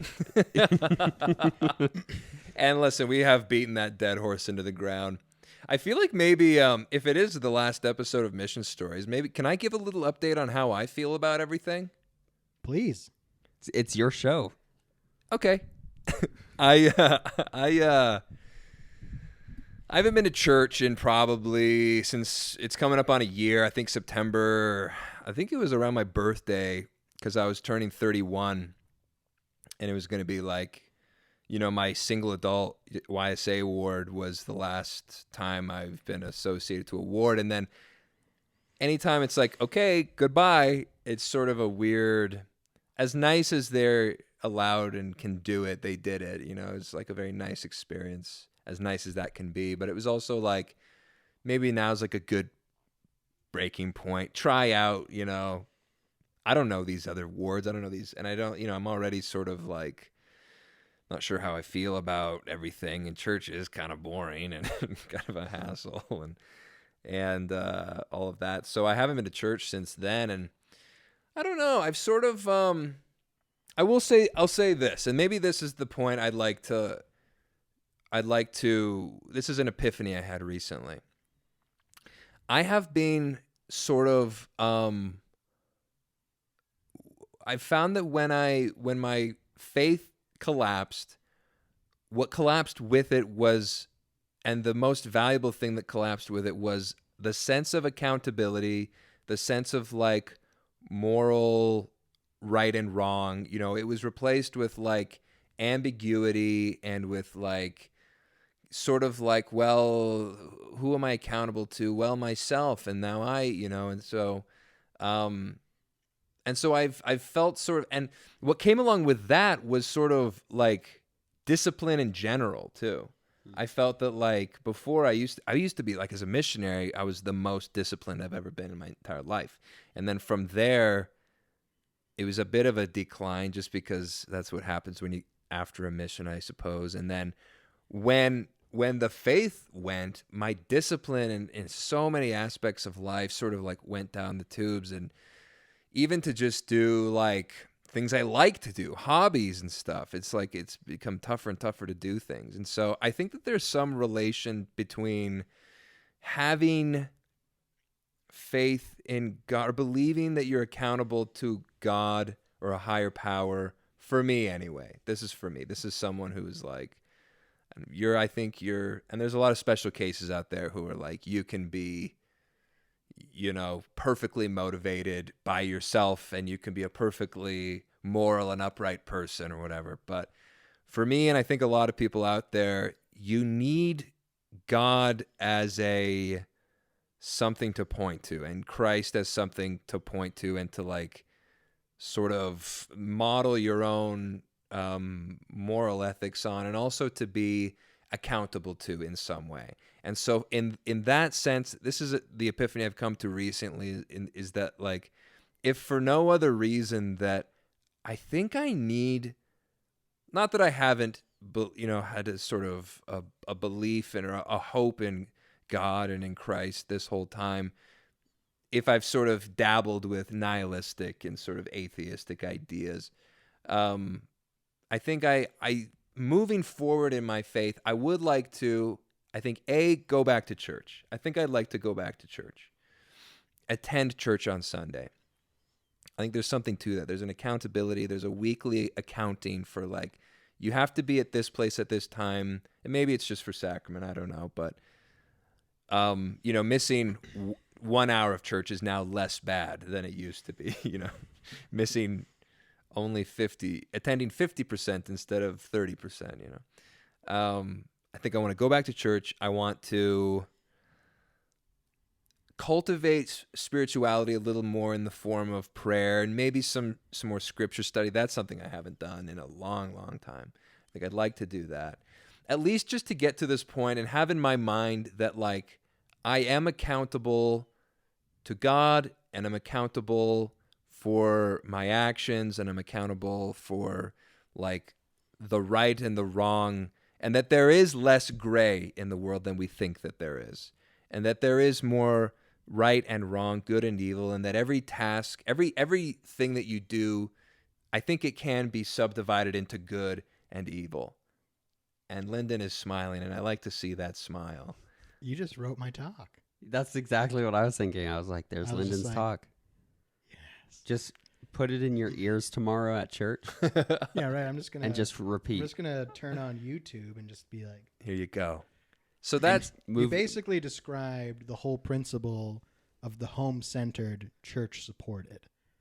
Where you're like, I need to be more disciplined personally. Yeah. Mm-hmm. Yes. And I need the church to support that. Mm-hmm. Yeah. If you just use the church as a support, where you're like, it's going to be a place that I go to for an hour every week. Yeah, yeah.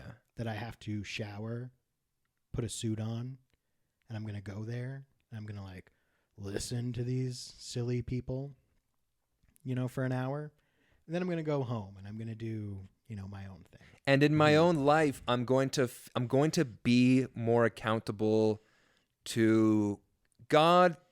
And I remember like in our conversation on your other podcast that we had, something that as I was listening back, I was like, I kind of like, and now I've kind of lost it. Oh, we were talking about the idea of God as a device to be used in terms of maybe he's not real or maybe whatever. But we talked about like the usefulness of using God as a device. And can an atheist use God as a device to be more accountable, more, to have a more clear moral ethic? I don't know. I think yes, but I think that obviously, and we're all on our own road of like where we're at with our beliefs, but I think the more you can actually believe in and hope in a real God and that it's going to work better for you. And we talked about that too. I think it's sort of like, you were like, that's called placebo effect, I think. But truly, there is the placebo effect wrong? And there's It something. works though, right? But It's practical. It's right, pragmatic. right. Therefore, it is true. And that's Lyndon in a nutshell. I don't know. But there's something about actually believing, and the trick is that you actually have to believe in order for it to work. And the more you can remove the doubt in your mind on the thing that you're placing your belief in, and the belief that it will actually produce a result, the more you actually believe that, the more it actually will produce the result. And isn't there something kind of miraculous? I mean, we've called it the placebo effect, but isn't there something kind of miraculous about that in and of itself? I'll leave that to scientists or whoever to debunk or debate. But for me, I think it's clear that like my behavior has been worse. I can say it's been worse than it's been when I was like a good Mormon. And I'm not even just talking about like following all the rules of the Mormon faith, and not, because I think that you can not follow any of the rules of the Mormon faith, but there's something different where it's like acting poorly towards other people is something that I think is universal, and you can do inside the faith while obeying all of like the sort of the rules that are in the Mormon faith, or if you're obeying none of them, you still ought to act with honor and integrity and with respect towards your fellow man. And I think and with discipline and accountability for yourself. And I think these are the things that was the baby I threw out with the bathwater, I think, in these last 3 years, truly. Like if I'm looking at these, the podcast sort of correlates perfectly to when I started to have my struggles with my faith and sort of working through it. And as the last episode, maybe this is I think it feels like a good place to be in to like launch off and move forward in this direction, where it's like everything I've said about the church and everything I've thought and all of the facts still stand with the church, but I want to lift from the ashes this like solid steel foundation of dealing with others in an honest, integral way, and with respect, and with charity as described by Christ, or I guess it was Paul maybe who described it as such, but charity is loving kindness and long suffering and all of these things, and I'd really that accountability for yourself, because I've really been like, I let myself off the hook way too much on way too many things, and I think it's resulted in a less productive and a less happy version of myself. And I think that's a big takeaway for me moving forward. Last thought on this. I saw a movie last night called The Green Knight. Y'all seen it? I would really like to. I've seen the trailers. It's I heard good things. It's quite good. I heard it's from that one guy who writes the stories. It's David Lowery's the director and the writer. I'm not sure. It's based on like a old English myth. Oh, it's King Arthur. Yeah. And that it's actually one of the more wild tales, but maybe one of the more insightful. Yeah, it's interesting, and I won't give away anything other than to say what the theme of it is, and the basic premise, which I'm not going to give it away. I'm not giving anything away by saying that it's about. I can't quite. So they'll show like script on, like there's writing on screen, but it's often in like old English script, so it's hard to read. I think it's Gawain. That's the lead character. He's trying to basically become a knight, trying to prove himself worthy to be a knight. And there's this idea of testing your worthiness and your mettle, your inner, worthiness is the word that kind of keeps coming back. And it's this running theme throughout the movie. And it was interesting because this, obviously I'd been thinking about all these things, and it's like, especially in today's culture, to go from like within the church, we talk about worthiness a lot. Mm-hmm. And I think in the context of today's culture, it's viewed quite negatively. It's like, and even our culture is kind of it's leaning away from accountability, and it's going away from having to feel worthy. It's like, you shouldn't have to feel worthy. You shouldn't, you should, for yourself, you decide for yourself how like worthy you are or not. And I think I sort of bought into that, and especially like I had sort of a negative experience with having to go to a bishop and talk about sins I had committed. And that sort of was a bit of a nail in a coffin for my faith. And this idea of like, I have to like go and account to these, man, But I think, again, it's a baby in a bathwater. We're like, there is so much value in, well, the value lies in being a person who is upright, who has values, who is honest, who does the right thing when it's difficult, and for that to even exist, you have to know what's right and wrong. You have to have sort of an idea of like, what is right, what is wrong. And in today's world, we're really going away from there being a differentiation of those two things at all. Everything is sort of we live in this moral relativistic landscape, as our good friend, what's his name? Philosopher. Well, it's I remember hearing it's been so long since I've it's not Howard W. Hunter. That's Oaks, Professor Oaks. That's from Pokemon, but he's also Dallin H. Oaks. Yeah, okay. Talks about moral relativism, I think, quite a bit. But anyway, the point is, in this film, they talk about being worthy, the idea of being worthy and doing the right thing, and it was sort of like, you know what? It was kind of the nail in the coffin in the other direction for me, where I'm like, I have to be accountable, and I have to be better than I've been. And I think that's a good thing. And it's, I don't know, for those out there who are like,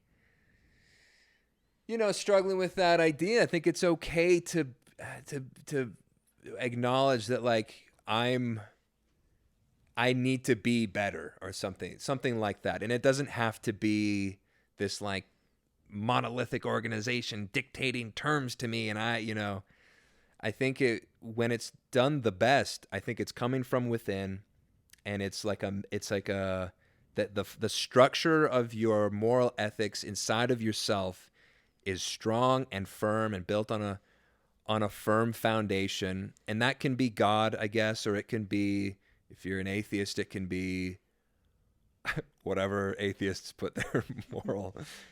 What do atheists put? So you're an atheist, right? Humanism? I'd say so. I think that, you raise your kids well, teach them to be nice to people, right? Like, I think I agree with a lot of the pragmatism that can come from religion, but it's not like I'm don't have any moral compass, right? Just because I don't believe in a God, I still think be nice to people, because in my mind, this is all I get, right? I'm like, there's no like forgiveness after this life for me. It's like, this is it. So I better treat people nicely. I better make friends and enjoy myself. And I think there's a pragmatic view in it also, where the reward for doing the right thing and serving and helping other people, that's another spoke I would put on this little list of mine, is like, try to help other people. Mm-hmm. Try to not be selfish. The reward for doing all these things is it actually does feel quite good. Yeah, it's nice. It feels good. You feel better. Yeah. It's less, it goes away from like the pleasure end of the spectrum and towards inner satisfaction and joy. Right. You know? And that is something that faith sort of encourages. I suppose like the struggle that I had is like, well, if there is no God, then there's no consequence. If there's no, the right and the wrong and the consequences for things kind of escaped me for a long time. And that's where I was like, well, if there's no God, then like, why would I do anything for anyone, or it was a period of a lot of selfishness, and so for me, I think it's probably just the consequence of like I was raised religious. I was raised in the church, and my whole moral framework was like you do the right thing because God, there's consequences if you don't, which is probably like the lowest motivation for doing a thing. Right. And then, so I think in a way, I like this, was it Young or where he talks about like the shadow. Each of us has a shadow, and we have to like explore it a little bit. And maybe this period has been me doing that, exploring this sort of shadow part of myself. But I think the ultimate result I have come to, and I feel quite strongly about, is that living in the light is truly the optimal way to live. It's more difficult, but it's better. It takes foregoing instant gratification, and it takes sacrificing having whatever you want whenever you want it.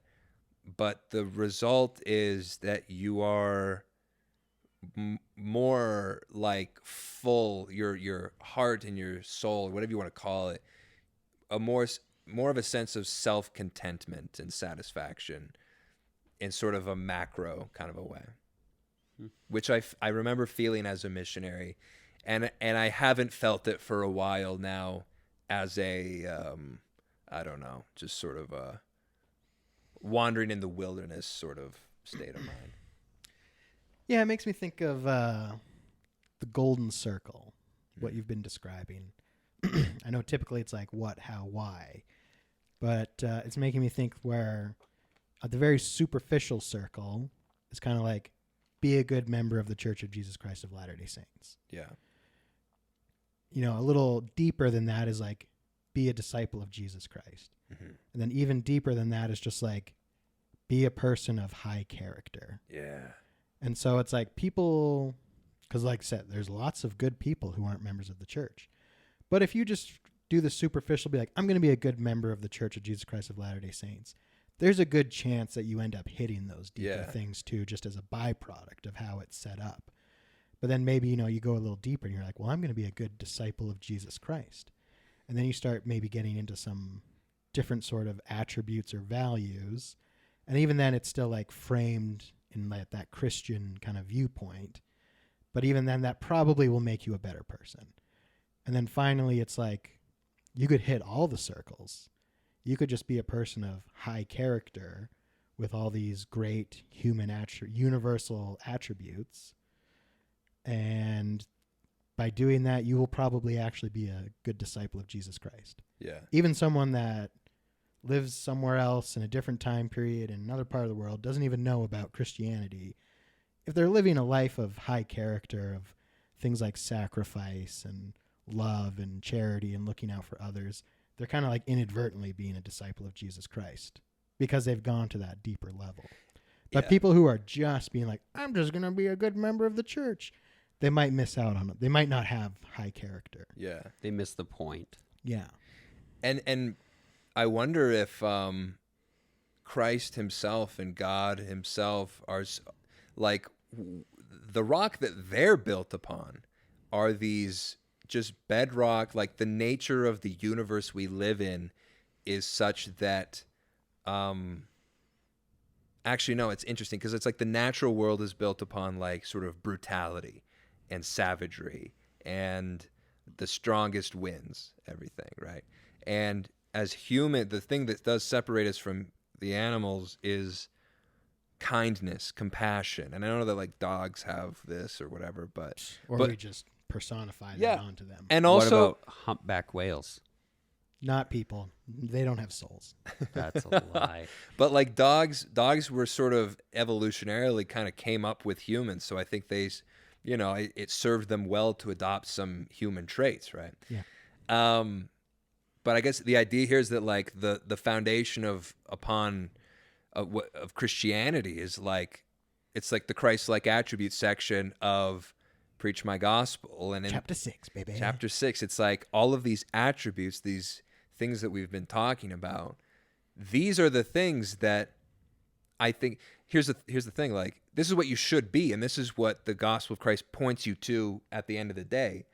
If you can manage maybe to get there on your own, great, you know. And I, like, for those who are, obviously the church teaches that, the church teaches that you need the church to make it to, like, heaven.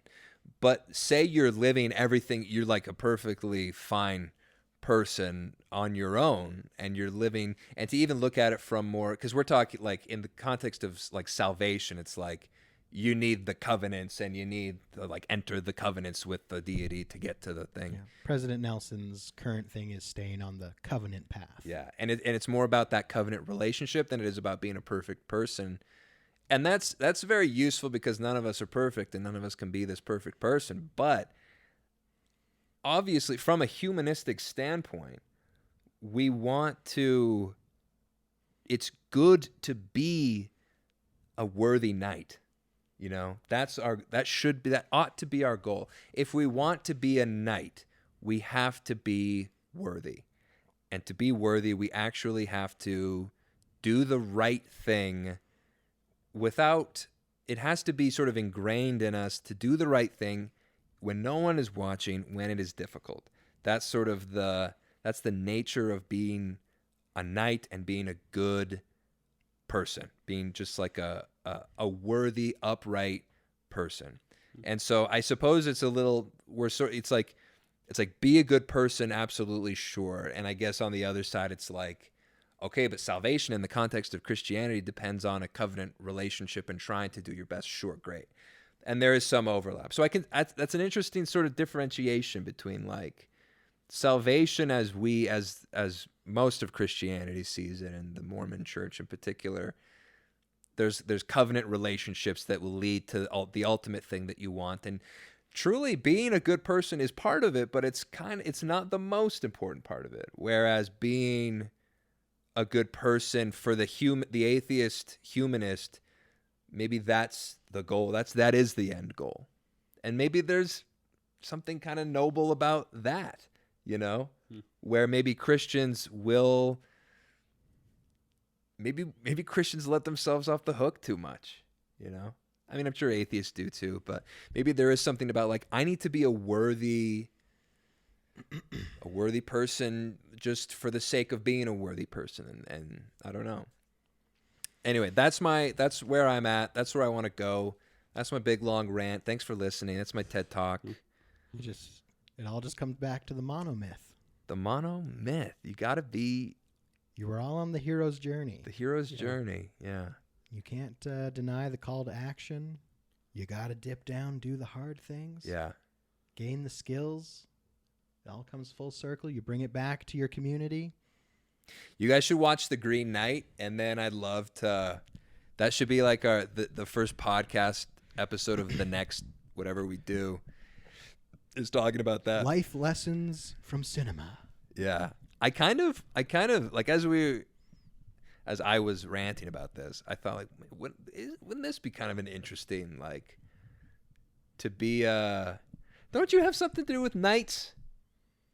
Aren't you like a member of the Knights Templar or something? Yeah. Knights of Columbus. That's right. That's right. You're a knight, right? Knights of Columbus, Ohio.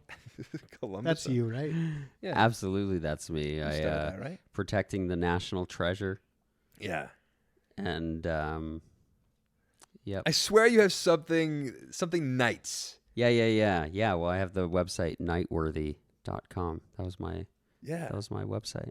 Knightworthy. I don't really use that anymore, but yeah, I do own that domain. So that's Cool. like that's exactly what you're talking about.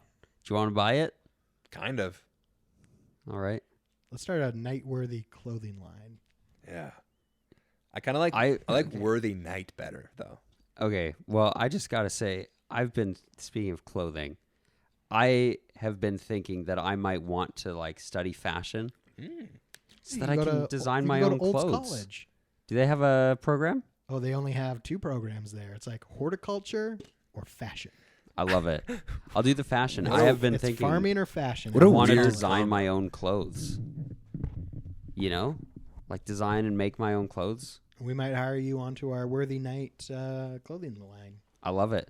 Sounds. You might be our head good. designer. Head designer. I'll do it.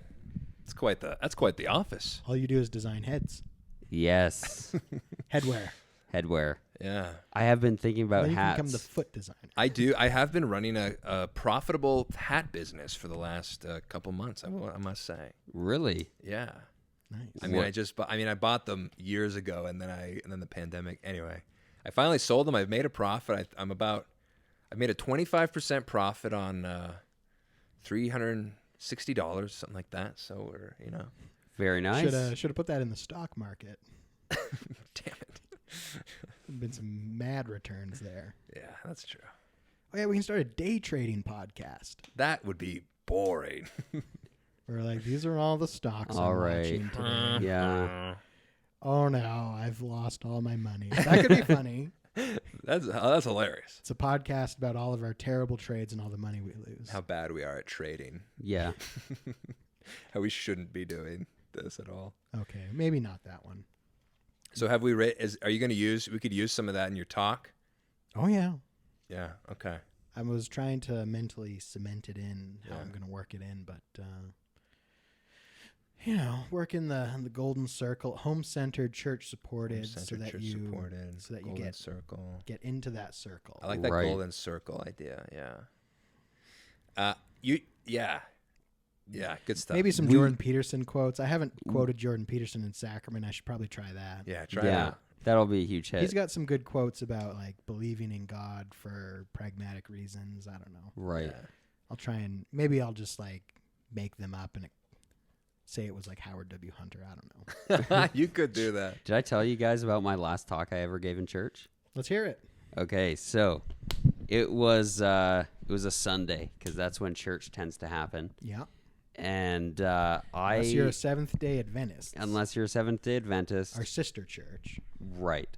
So I was asked to give a talk on, and by this point I had decided it was like kind of 4-ish months after I decided that after BYU Idaho I'd leave the church, right? And so the guy in the ward, the bishopric guy, he's like, "Hey, would you like to give a talk?" And I just I'm like chuckle a little bit, and I'm like, and I think one last time, let's do it. and I say, "Yeah, sure. What's the topic?" And he says, "Well, how journal writing can bring us closer to Christ." And I say, "Fantastic. I can write a talk about that. And I like writing my journal. That's actually something I do regularly." And so I say, "Okay, yeah, I'll do it. So the day that I'm speaking comes. This was March last year, and it's 12 o'clock. Church is at 1. I'm sitting there writing my talk on my phone. I'm typing it out in my notes app. And I open it with basically, nobody's going to read your journal when you die. Like, this is your personal thing, right? And I had this whole talk planned about how when you write in your journal about how much you love Jesus, you're going to come to love Jesus more, right? It's the same, the testimony is found in the bearing of the testimony. And I talk about this whole thing. Same thing, if all you write in your journal is things you hate about your life, you're going to find more things to hate about your life, right? And so I write out this whole talk. It's so exciting. I'm like, okay, yeah, it's like just edgy enough, right? To, that my checked out mind can be like, okay, it's good. Because I'm saying you're just convincing yourself that it's true. It's just to talk about cognitive bias. Exactly. But then in the beginning of my talk, like I said, I open with, nobody's going to read your talk when you die, right? Or your journal when you die. Your descendants don't care that much. They're not that interested in you. This is for you, right? And then the bishop is like, "Oh, you're speaking today. Nice to meet you, blah, blah, blah." Because I had just come back from Rexburg.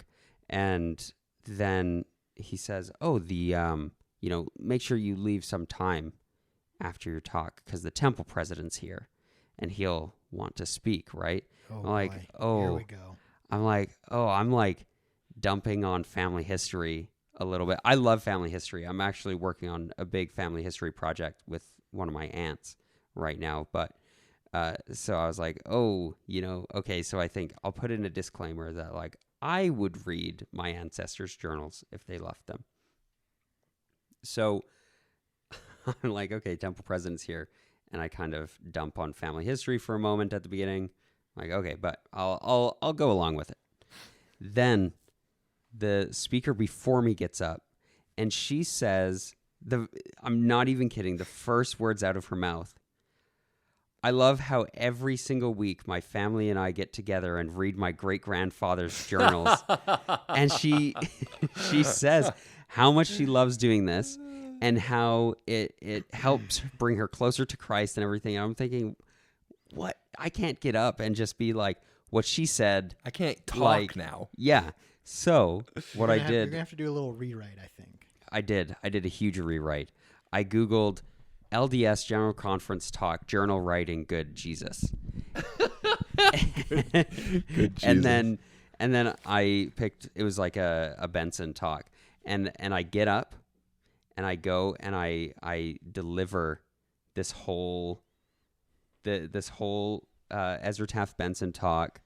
And at the beginning of the talk, I say, I've been asked to speak on how journal writing can bring us closer to Christ today.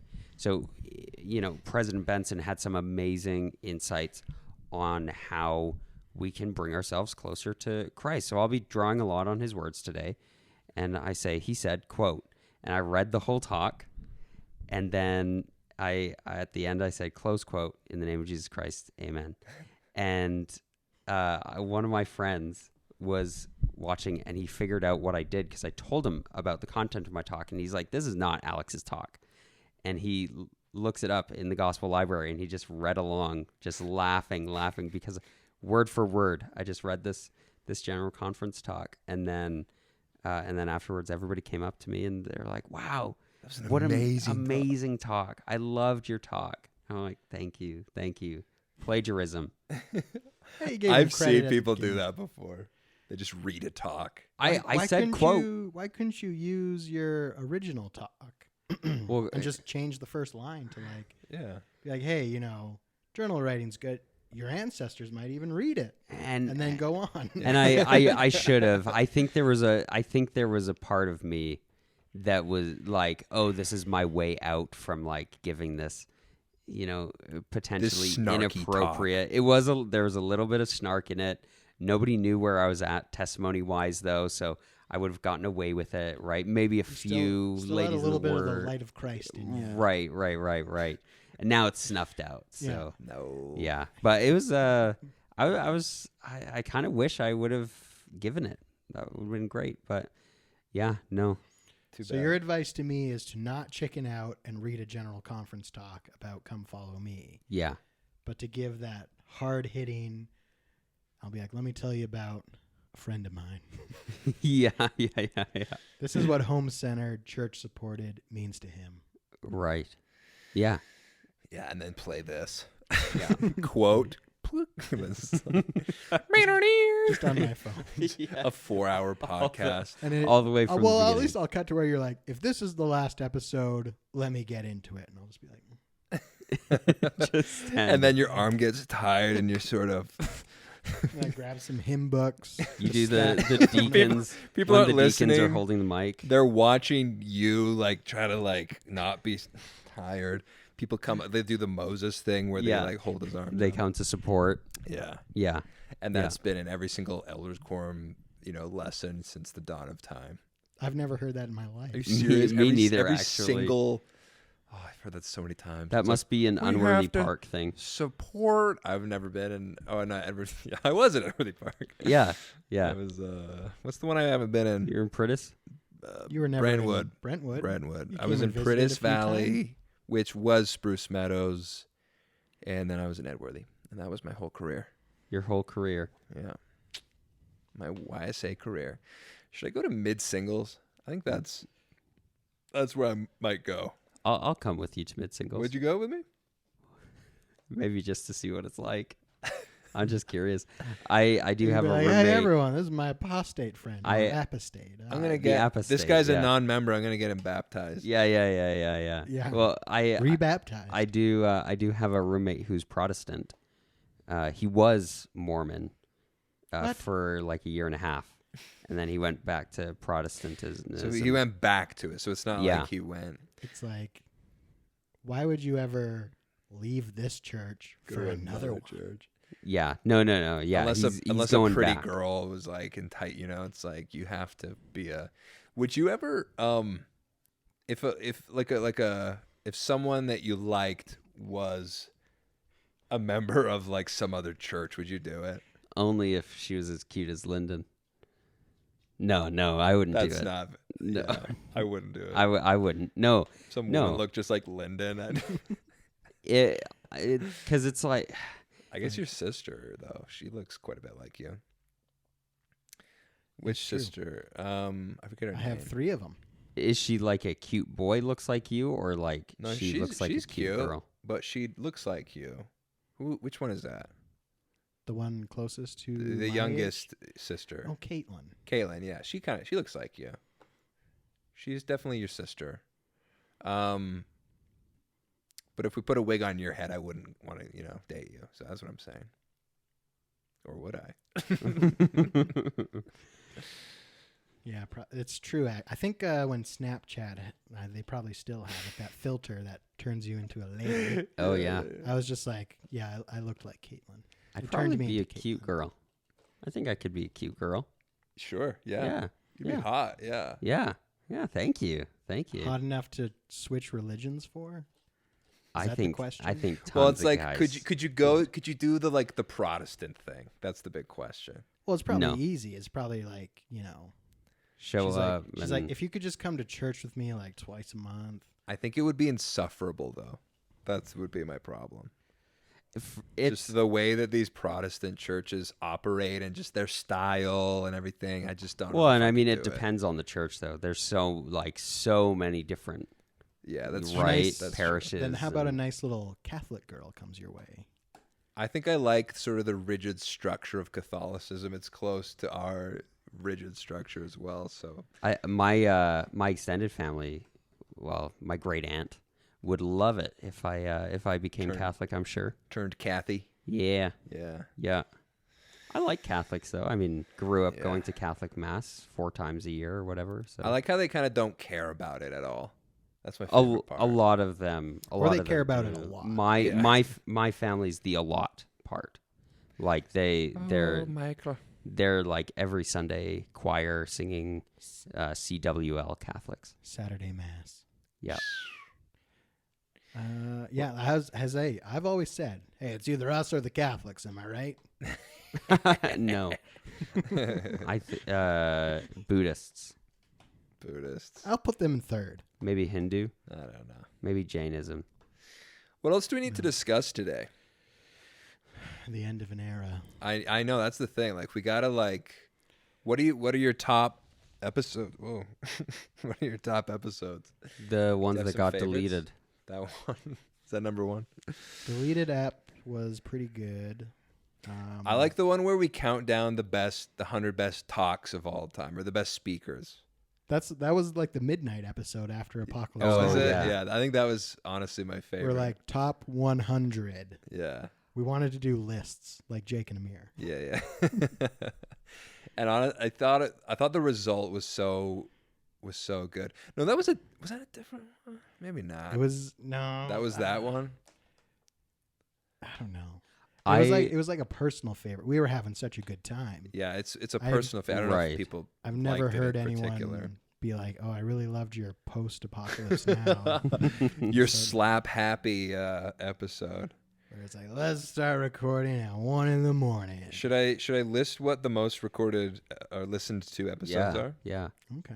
Yeah. I enjoyed tracks. Lyndon's whole story, hormone story.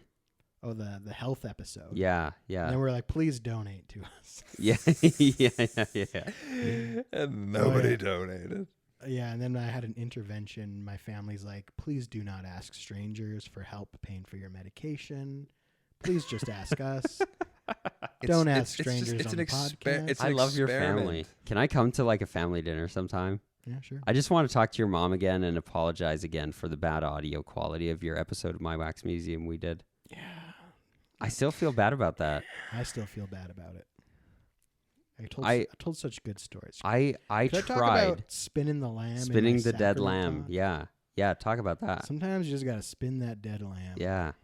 You know, I did try to go back and like re-edit the episode, but all the files I have for it are garbage. I honestly have no idea what went wrong. Yeah. It's my greatest shame. It's okay. I forgive you. But I don't know I if you need need to Cheryl's forgiveness. Did she never listen to that? She doesn't. You don't need to. I'm pretty sure she did.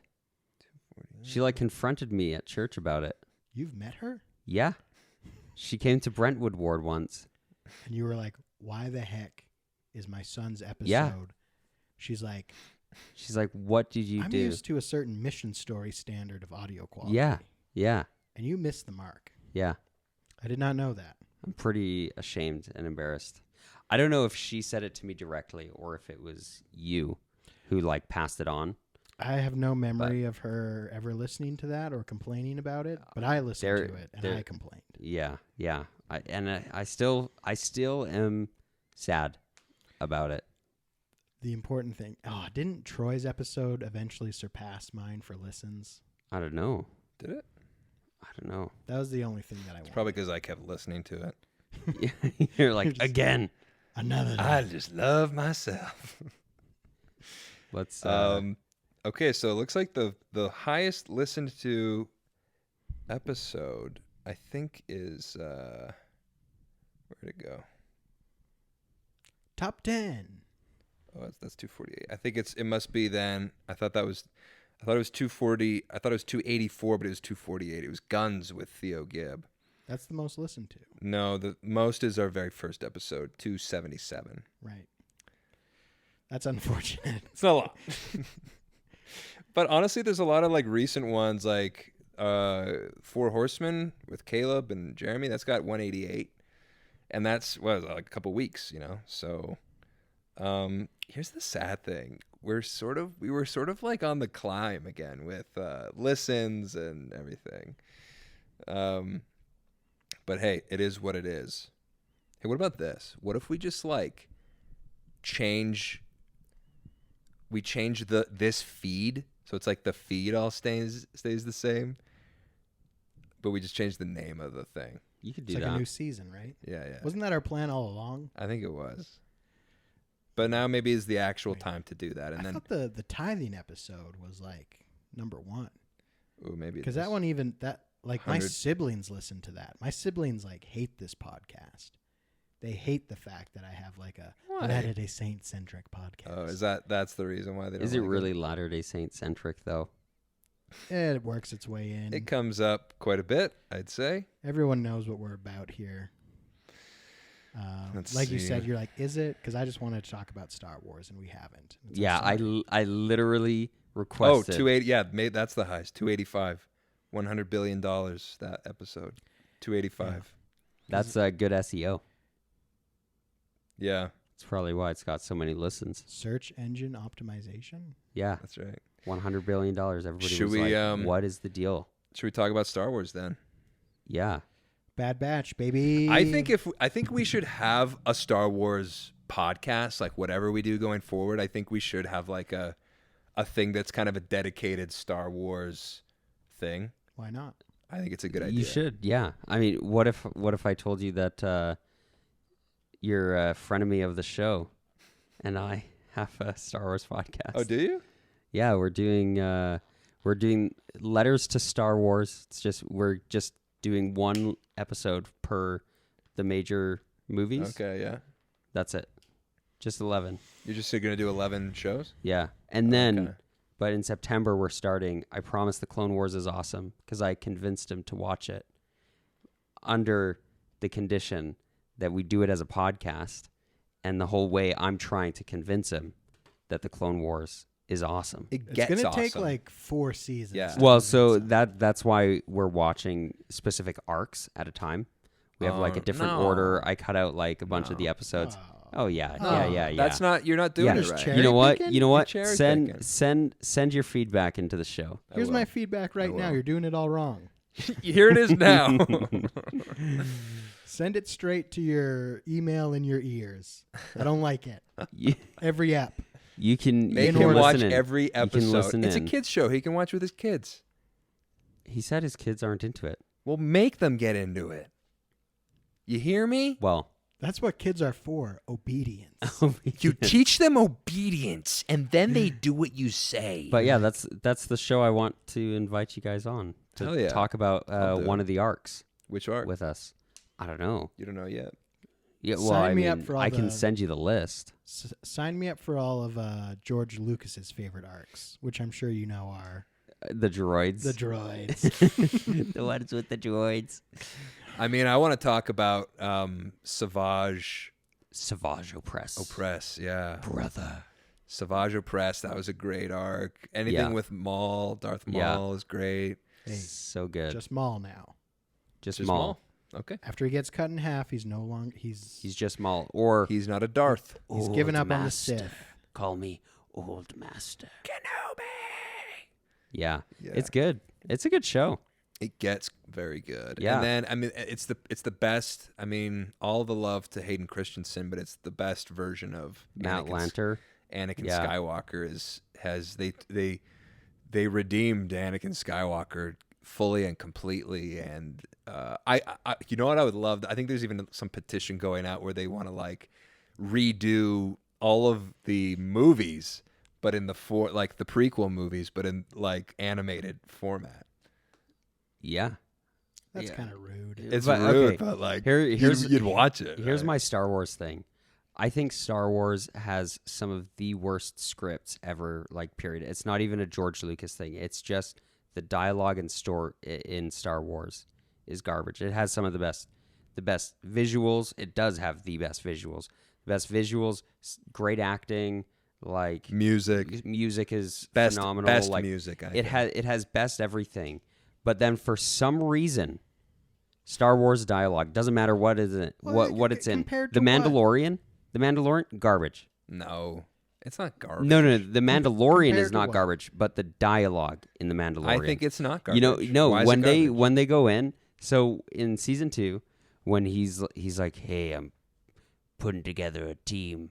We got to go save the kid." Or we gotta he's like asking. I don't even that's know not- which that's character you're being. That's right not now. the dialogue. No. You're purposely making no, it no, worse. no. So Din, the Mandalorian, he goes in, and he's like, he goes to the Cara Dune lady, and he says, She who must not be named. yeah, he says, "Hey, listen, I need your help," and God she's forbid like, we name. she awkwardly tosses this big metal badge onto the table and says, "These stripes mean something. I'm a law lady now." And She then doesn't say that, And though. then he's like, "They got the kid," and she's like, Okay. "I'm in." It's just everything. I don't know. I think everything about the Mandalorian is amazing, Well, except for the writing. how would you rewrite that? I don't know. That's not my job. I'm a like, compared to podcaster, what? not a What writer. What other space opera or space western has better dialogue? Firefly. I was just actually going to say Yeah. Firefly. Well, they got canceled. I know, and it's awful. It's a tragedy. Speaking of Firefly, have you heard about the Nathan Fillion Civilian Pavilion? I have heard of that. Yeah. I saw that YouTube ad. Yes. I signed the petition. You I know, think don't it's great. care. It's like I okay, guess sure. as someone where Edmonton's about to become like my city, I Right. suppose I should start to care about these sort Yeah. of things. Oh yeah. Yeah, you got to get involved. How far away is Edmonton from Hinton? Probably 2 hours or something. No, it's more like 2.5 to depends where you're going. I think you can get to West Edmonton Mall in like 2.5 hours. Right. Damn. I think it's a long drive, but it's an easy drive. Right. Just a Just on straight the shot. Yellowhead. 'Cause just on the Yellowhead Highway. It's a nice divided highway. You just You should get like a Porsche and just like drive it on that highway in like Right. 4 months out of the year. okay. That's just my dream, Okay. I guess. Maybe a Yeah. Corvette. I don't know. We'll see what happens. Yeah. Making all that money up We'll see in how much Hinton. my on-call checks are worth. And Right. I mean, but I got to get the pickup truck first. True enough. Yeah. So for Star Wars, okay, so your dialogue argument, I admit that there's some poor dialogue in like the prequels, have some interesting lines. Obviously, We can blame that on George Lucas. I don't like sand. I just Hey, don't like that's my it. favorite line in the whole. And that's your favorite all line. of And Star so- Wars. and The, so the that's- prequels are so okay. meme-worthy because of the dialogue. Yeah, there's something Right. about the poor quality of it that lends itself to being more lovable in a way. Yeah, I love Star Wars. Where Don't you're get just me like, wrong. oh, the dialogue. You know what's way better? Like Hamlet. Yeah. Hamlet's dialogue is so much more rich than Star Wars. It's so It's like, give me a good. break. It's like we're talking about two different things here. But okay. Star Trek has better dialogue. Sure. What else do you want to talk about with Star Wars? We're just gonna dismiss. I don't want to. Yeah. I don't want to Yeah. argue. No. About That's it, that's really. just my stance. maybe I I'm just do. putting that out there. People can email into your new podcast, Yeah. whatever it is. The Star We're gonna call it Wars. emails to George Lucas. Or we could just call it Star Wars Talk. That's what we were calling it. Yeah. Or you could Before. just say And- we just read your emails. What about our Star Wars episodes? Because I've had feedback where people love it. Yeah. I've enjoyed like them. how many listens did feedback they get? from like 2 or 3 people tops. But I mean, 2 or 3 people. That means there's more that enjoyed it. Well, I'm just saying that's like so much more than 0 people. Yeah. Yeah. Yeah. Well, and it's big on YouTube too. I mean, yeah, 156, 175, 105, 122. Those are our kind of Star Wars. I know there's other episodes where we talk about Star Wars. It was kind of a golden age of Star Wars though, because you know, that's when the movies were coming out, and so we had stuff to Yeah. talk about. And I went to the Star Wars land, and that was cool. Yeah. Did you? Well, I mean, 2022. That's awesome. is Oh, gonna- the new cruiser hotel. Well, we're gonna have September we're gonna have the anime stuff.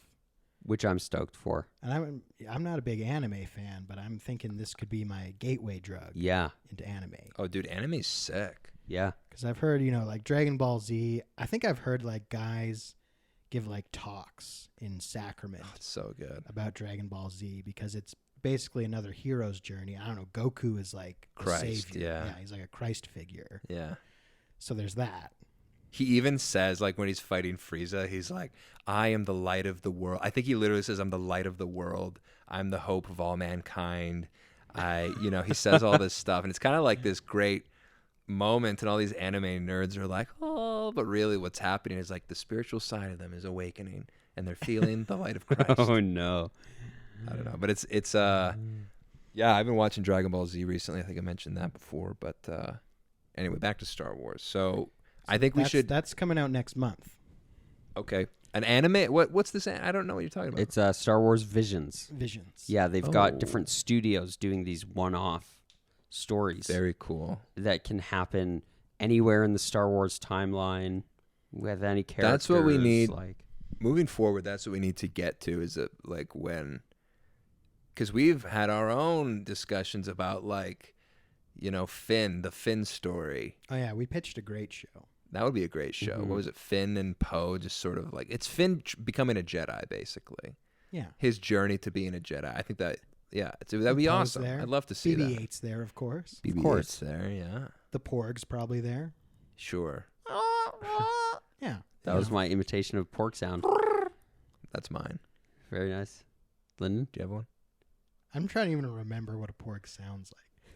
I'm It, thinking of like mix our two sounds together, and I think you've got it. okay. The best, I just want the little roasted one. the best moment from Last Jedi was when the guy's like looking down the lightsaber barrel and the other one's jumping on the handle of it, and we didn't quite get to see the. It's funnier that it didn't get killed by the lightsaber, I think, because it was. Got to practice unexpected, restraint. but Yeah. Yeah. I think that's really like a callback to A New Hope when Luke's like Swinging it. he's like looking down at it. But I think those shots all got cut out of the film, the final cut. Yeah. It's just like The it's like final cut. the theatrical release. Control that muzzle direction, Luke. But yeah, it's like outtakes of him like pointing it in his eye. Yeah, there's like YouTube videos of that. And then the credits roll. That's one of my favorite meme formats, actually, is when, like, with the credits, when it's like, doo-doo-doo, and it's like... Classic joke. Classic joke. I think it's hilarious. It's a It good gets joke. me every time. Good joke. Yeah. Okay. 2022. We got Mandalorian season. I mean, 3, there's a big lineup of stuff coming down the pipe for sure. Book Book of Boba Fett at Christmas. Yeah. so long. Christmas 2022 or Christmas this year? Christmas this year.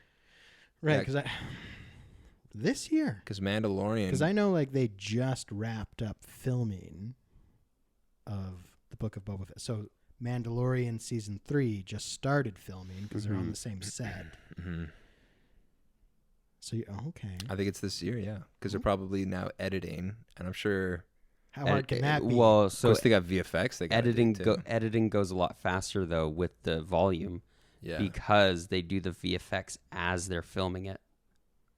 They like insert. They have the volume in the warehouse, right, and then they have this whole like it's like one of those PBS call center things, lineup of people on their computers doing fancy VFX stuff. Oh, interesting. And then they say, "Hey, yeah, we need to put a ship right there." And then they put it in. That's pretty cool. They like line it up, set it up with the cameras. Like it's crazy. That's really they've really achieved something with the production process with that. Oh, totally. That volume and just how they're doing that, because the result is amazing, and it's very like COVID friendly too. It seems because it's all very small crews, small, contained. Yep. They can do a lot with a small space, And and with it looks like they're on location. Like it kind of ruined it. After I saw how they did it, I was like, God damn, like, because when I first watched Mandalorian, I was like, oh my gosh, did they go to like Tunisia? Yeah. No, they went to the volume. I think there are some times when they are actually on location though. Yeah, I think so. A few times. Yeah. I think my favorite from that like behind the scenes how we're doing it is they're like, Favreau brings George Lucas on and he's like, look at this. And George is like, not impressed. He's like, I had this idea years ago. And it is his idea. I already had this idea. I wish I could do a good George Lucas. You just kind of go into a room and it's you like, just film everything. I mean, that's poetry, basically it rhymes. It's like poetry, repeats itself, it rhymes. I don't know if that's a good George Lucas or not, but I was listening to a thing with what's his name, comedian Bill Burr, who is on The Mandalorian. Bill Burr. It's Bill Burr. He's back. He's talking. He was on the Your Mom's House podcast, Tom Segura podcast, and Christina P. And he's talking about Star Wars and that process of being in the volume while they're filming and kind of what's it like. Because obviously, like, for those who don't know, the volume is this, it's like a big oval sort of, like a big pancake sort of thing where it's a 360 where the walls are basically moving. Screens. It's screens and it's moving in parallax with the camera. So a camera... And it's like they use computers to generate. So it's like we have the image, and it's being broadcast on the back side of the actor or whatever, the opposite of the camera, so the actor can come in between. It's like the camera and then the background. And the idea is that like you can move the camera, and the background is going to move kind of with it in the appropriate way. And the effect that we see on screen is that like, oh, they're in the desert, and it's incredible and whatever. But apparently, from what Bill Burr said, it's very disorientating to be inside of it while they're filming. Totally would be, because it's all from the perspective of the camera that it lines up, not from the actor. So when you're the actor looking around you as the camera's moving, the background just looks, it's like... It gets so distorted. And crazy because it's no longer from, your point of view. It's like you're inside of a computer almost. And he said the acting is so good on the show because the actors really have to be dialed into the other person. Otherwise, you're going to like fall down because you're so disorientated. Just from the cool technology. Yeah, I saw a scene where it's like the Razorback is just in the background. Yeah. But then the camera moves and the Razorback just like gets stretched. Yeah. out. Yeah. And I was like, what? Because That's what the camera needs to see. Right. Yeah. But if you're just standing there not moving with the camera, you're like, Right. Yeah. But they destroyed the Razor Crest anyways, so they don't have that problem. that was fun. You need to destroy some things to create new things to move on to like a Take sometimes this podcast, for example. Right. Exactly. right. Yes. This is the Razor Crest, and we're going to crash it into the ground so that Star Wars talk proper can rise from the ashes. I like this idea. Star Talk. Star Talk. Wartime with Troy and Lyndon. Wartime. The Clone War boys. Star Talk of the Wars. Wars and Stars Talk. I mean, it's got to have Star Wars in it so it can be like searchable. You know, it's like you're trying to make it so obscure that no one even knows. Wartime Star Talk with the boys. It's like, who's gonna? It's kind of like mission stories. Like, Yeah. what was that optimized for? No one. But I mean, yeah, I guess that's why it was so gettable, you know. Yeah. Anyway, so I'm excited for. Are you guys excited for anything coming up? I guess you said. There's like a new teaser for Andor. I'm stoked for Andor. I think out of all of the Star Wars shows they're making, that's the one I'm most excited for. Yeah. Yeah. I am too. That probably it's gonna be quite. I mean Obi-Wan Kenobi. I think Obi-Wan Kenobi is going to be awesome. Deborah Chow is directing all of it, and Yeah. she did some of my favorite Mandalorian episodes. So I think it's going to be great. But I just feel like it's nice that Andor is like a different thing. Yeah, it's during the Rebel era, but I don't know. Hopefully, it's not going to be overly cluttered with everything else. You know, like I feel like they're trying so hard to fill all these gaps, right? Oh, let's put the Clone Wars TV show in here. Let's put now the Bad Batch in here to fill in these gaps, right? I just kind of want something that's different, even if it's within that era, that's kind of its own thing. So you want to get away from like being attached to the main timeline. Yeah. And so hopefully the Acolyte, hopefully that one's yeah. good too. Now, what was the premise for that one? It's all ladies. Hell yeah. Yeah, it's like Sith Acolytes, and it's like Okay. Old Republic era or something, right? I think it's supposed to be High Republic High Republic. because they want to move towards that High Republic era. Right. The right. heyday of the Republic. Yeah, I think. I'm down with it. Sure. People kind of crap on it because it's like, it's Kathleen Kennedy's baby and they trying to push it, but no one cares. Like all these lunatic Star Wars fans are just like, I don't like it because like they hate Kathleen Kennedy, right? For no reason.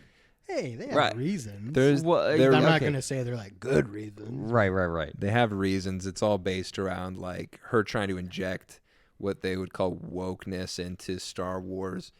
Her T-shirts. Her The T-shirts. The Force Force is feminine. feminine, and I agree that it's like I'm It's just like, pump against. the brakes, I'm against Kathleen. forcing things that don't work. Period. Right. You know, it's like you can have strong female characters. You know what though? Maybe you need the woke movement to make some of this stuff happen. You know, like would we have had a Rey Skywalker if not for Kathleen Kennedy? I don't know. Hey, go woke, go broke. They made $1 billion each of those movies. I don't know. That's what people say. That's what my subreddit tells me to say. I don't know.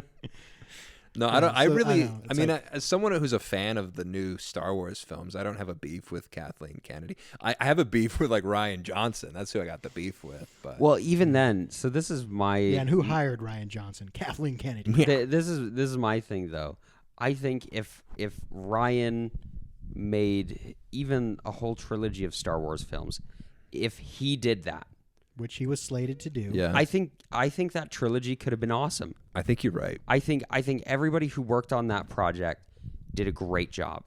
The problem is that it didn't fit with the rest of the stuff.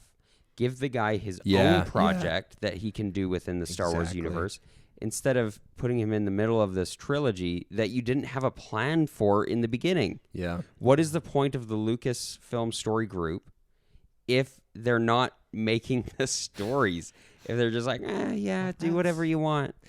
yeah, Right? Dude, that's the that's Right, like The story on. group, the whole idea is like to make to make canon make sense. a correlated and how did they screw up that trilogy? They did It's screw it brutal. up. I had such high hopes with The Force Awakens. I thought this is going to be awesome. I'm stoked for this. And then I went and watched episode 8, the opening night with my roommates, and I loved it. I thought it was awesome. And then I saw it a second time, and I was like, wait, maybe this wasn't that awesome. Yeah. And then when I saw episode 9, I was like, it definitely wasn't awesome, and this wasn't awesome. You know, like it's like a ride. It's exciting. It's interesting. It's visually appealing. Everybody who worked on the project, you know, obviously good at their job, but it's the way that the projects came together. I mean, I'll say it again. I've said it before. I'll say it again. But the movie itself is, I mean, I remember like, the more I thought about The Last Jedi, I was like, wah. And then like I watched it again with you and Theo and Lyndon, and the movie was like ending. I was like, this movie slaps. This movie's kind of awesome, actually. There's a lot of really cool parts of it. But if only they would have. It sucks though, because like the ending is the best part of the movie. Well, actually no, and all like the Luke or the Rey and Kylo stuff is great too. But yeah, cut out the part where they go to Kaito Bato Kite. What is it? Canto Bite. Yeah. Cut all Get it that out. out. Give Kill Rose. Kill Rose. I even Never thought exist. I even thought Rose was fine, and even the relationship. Well, where they took the relationship with Rose and Finn wasn't very earned. That was the weirdest part. Yeah. Finn was there, literally saving everybody, and then she crashes into him, and then she's like, "No, we win by saving the people we love." It's like, girl, what do you think I was doing? Like, Yeah. I was in the middle of saving the everybody, people I love. and so yeah. you know that just didn't make sense. It could have been Well, they had nice to if it made sense, right? Like, They had to make room for Luke to sacrifice himself to Yeah. save the ones he loves. right. My biggest, I would say my biggest like my problem with the wokeness there is people's irrational appreciation for the Rose character.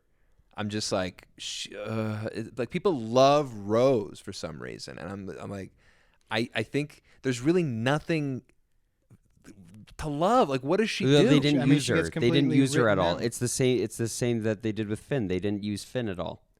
I mean, they right? do. Like, They I do in think- The Last Jedi. Not well. So He's they there. They have a whole side story. It's right, just like, right. But it's nothing meaningful, right? It's he does nothing meaningful. meaningful to the plot. Yeah. And then when he almost had that victory for himself and for the rebellion. Because at the beginning of the movie, he's running away again, and then they almost give him a victory where it's like he sacrificed himself. He did it. What about this? What if he dies in Last Jedi? Well, that's what I'm saying. And then we go in the ninth film. It's not that he's gone. Somehow, Finn's returned. He's in the afterlife. He's in the Jedi afterlife. That's not how the Force works. Why not? You got to Well, train. whatever. You got to train to know how to reappear after death. Well, listen, they made a lot of jumps in episode 9. Okay, that's another thing. they were just they should have like, had okay. the Force ghosts there. If they had their voices. Yeah, they had the They voices. Should have had the should've Force had the ghosts. Such an ghosts there. obvious, like, of course you have the Force ghosts. Yeah. Why wouldn't you have the Force ghosts? They said it would take away from Rey. No, they And I'm showed like, up. Good, take it The away. the, away the from Force Rey. ghosts showed up on Ewok World. Yeah. On the Force Moon of Endor. They showed up there for a party. Yeah. For a party. Like they showed up to just hang out and be like, "Hey, good work. Good work." And it would contextualize Rey in the present. How does she fit in with all the other Jedi? It's like, yeah, she's It's a like part the of. Avatar. It's like the Avatar moment where all the avatars behind her. Sure. I don't know Avatar. Okay, well, but I'm sure it's cool like this. Yeah, it was an obvious screw up. I don't know how they screwed it up. I saw this one guy talk about how it should be considered malpractice that we never saw Leia, Han, and Luke in the same scene together. they all get their licenses taken away from filmmaking. Yeah, like it's Yeah. malpractice. Like, how is it possible we never saw that? Yeah. You know? And on purpose too. Right. By design, they like didn't want that to happen for some reason. Right. Give them each their own movie. It's like, okay, Yeah. kill them off one by one in their own movies. Well, and I remember, so I did love the movie on my first watch through. Which one? The Last Jedi. But then when I the one thing that I was like, oh, I didn't like that was the Leia flying through space. That was like the part where I was like, you could have just given her like this beautiful send off, right? Where it's like, yes, it's sad, but then you see her, peacefully resting in space, and then you also bring her back. also give additional motivation for Kylo Ren, being like, my mother's gone, like I've lost everything, right? And But he killed her on purpose. But no, he didn't. he didn't. The He buddy didn't. did. Oh, that's He right. struggled Yeah. with He it. hesitated. Yeah. So then his teammates And killed her. ultimately, it's the death of his mother in the third film that turns him back, basically. That motivates him, yeah. So I think that was a misstep. Holdo, why don't you say what you're doing instead Dern, of yeah. convincing everybody to Yeah, just Laura like Dern, right. all the dumb things. I actually, you know what? The one time I like cried in the movie was when Laura Dern and Carrie Fisher, they're talking, and she's like, "May the Force be with you," and then I kind of teared up a little bit. Oh, I'm not. Just 'cause she was, I like, don't. dead, I don't have a problem with like the character or anything. I just think what she did. I think the character, the things that the character, I guess I'm out of frame. The things that the character did were foolish and strangely motivated, so Yeah. that's the problem. It's like put the woke stuff in. It's just gotta make sense though. Right. You know? Here's the thing. So It's gotta make sense. It's gotta. Sorry, go ahead. I'm a big Star Trek fan. Yeah. And Star Trek is always woke. They've always, thrown these things in. In Star Trek Discovery in season 3, they introduced a non-binary character Cool. into the show. A lot of people, if you put that in Star Wars, it would have been like, hey, check this out. Poe would be like, did you meet my friend over here? They're non-binary, right? Yeah. They would have like hung a lantern on it and talked about it in every single scene. But then in Star Trek, in this whole season, it's like 12 episode season. It's not till halfway through the season that this character confides in one of their superiors that, hey, I don't identify as she, and he says, oh, you're like, okay, that's fine. That is like, that's it.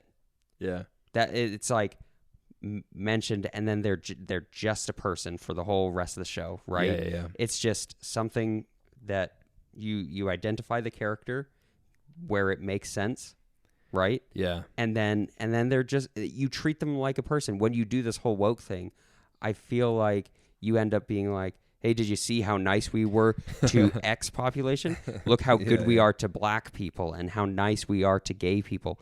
It just kind of becomes a showboating thing. That's the problem with the identity thing, is that it becomes all about the identity and not about the character. the person, the character, their attributes, and what they do, and what Well, and then all of that. Disney also all doesn't. the important things. They don't have the teeth to actually go all the way with it, like removing Finn or making him really small on the posters in China. For the Chinese, It's like it makes it so obvious that Disney doesn't actually care about these things.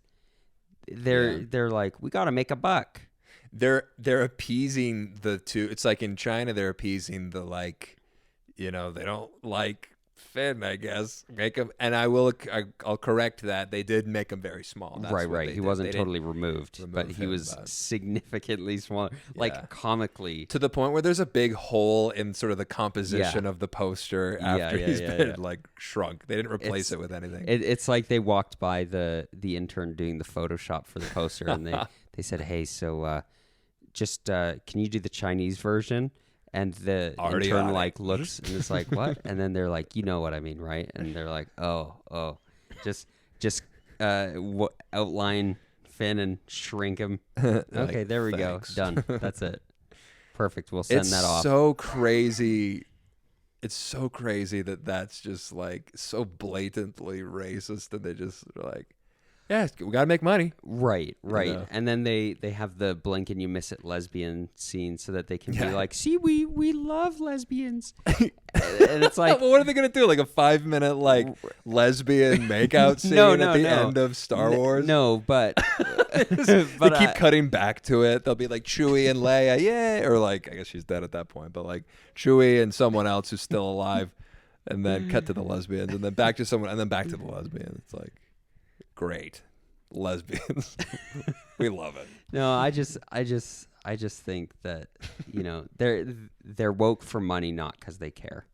That's And I shouldn't corporations, blanket that completely. I'm sure there are people in the production team who actually care. Sure, and they're woke for fear too. Like they don't want to. Right. It's all just fear based now. It's like Right. if you don't include 2 lesbians kissing at the end of Star Wars.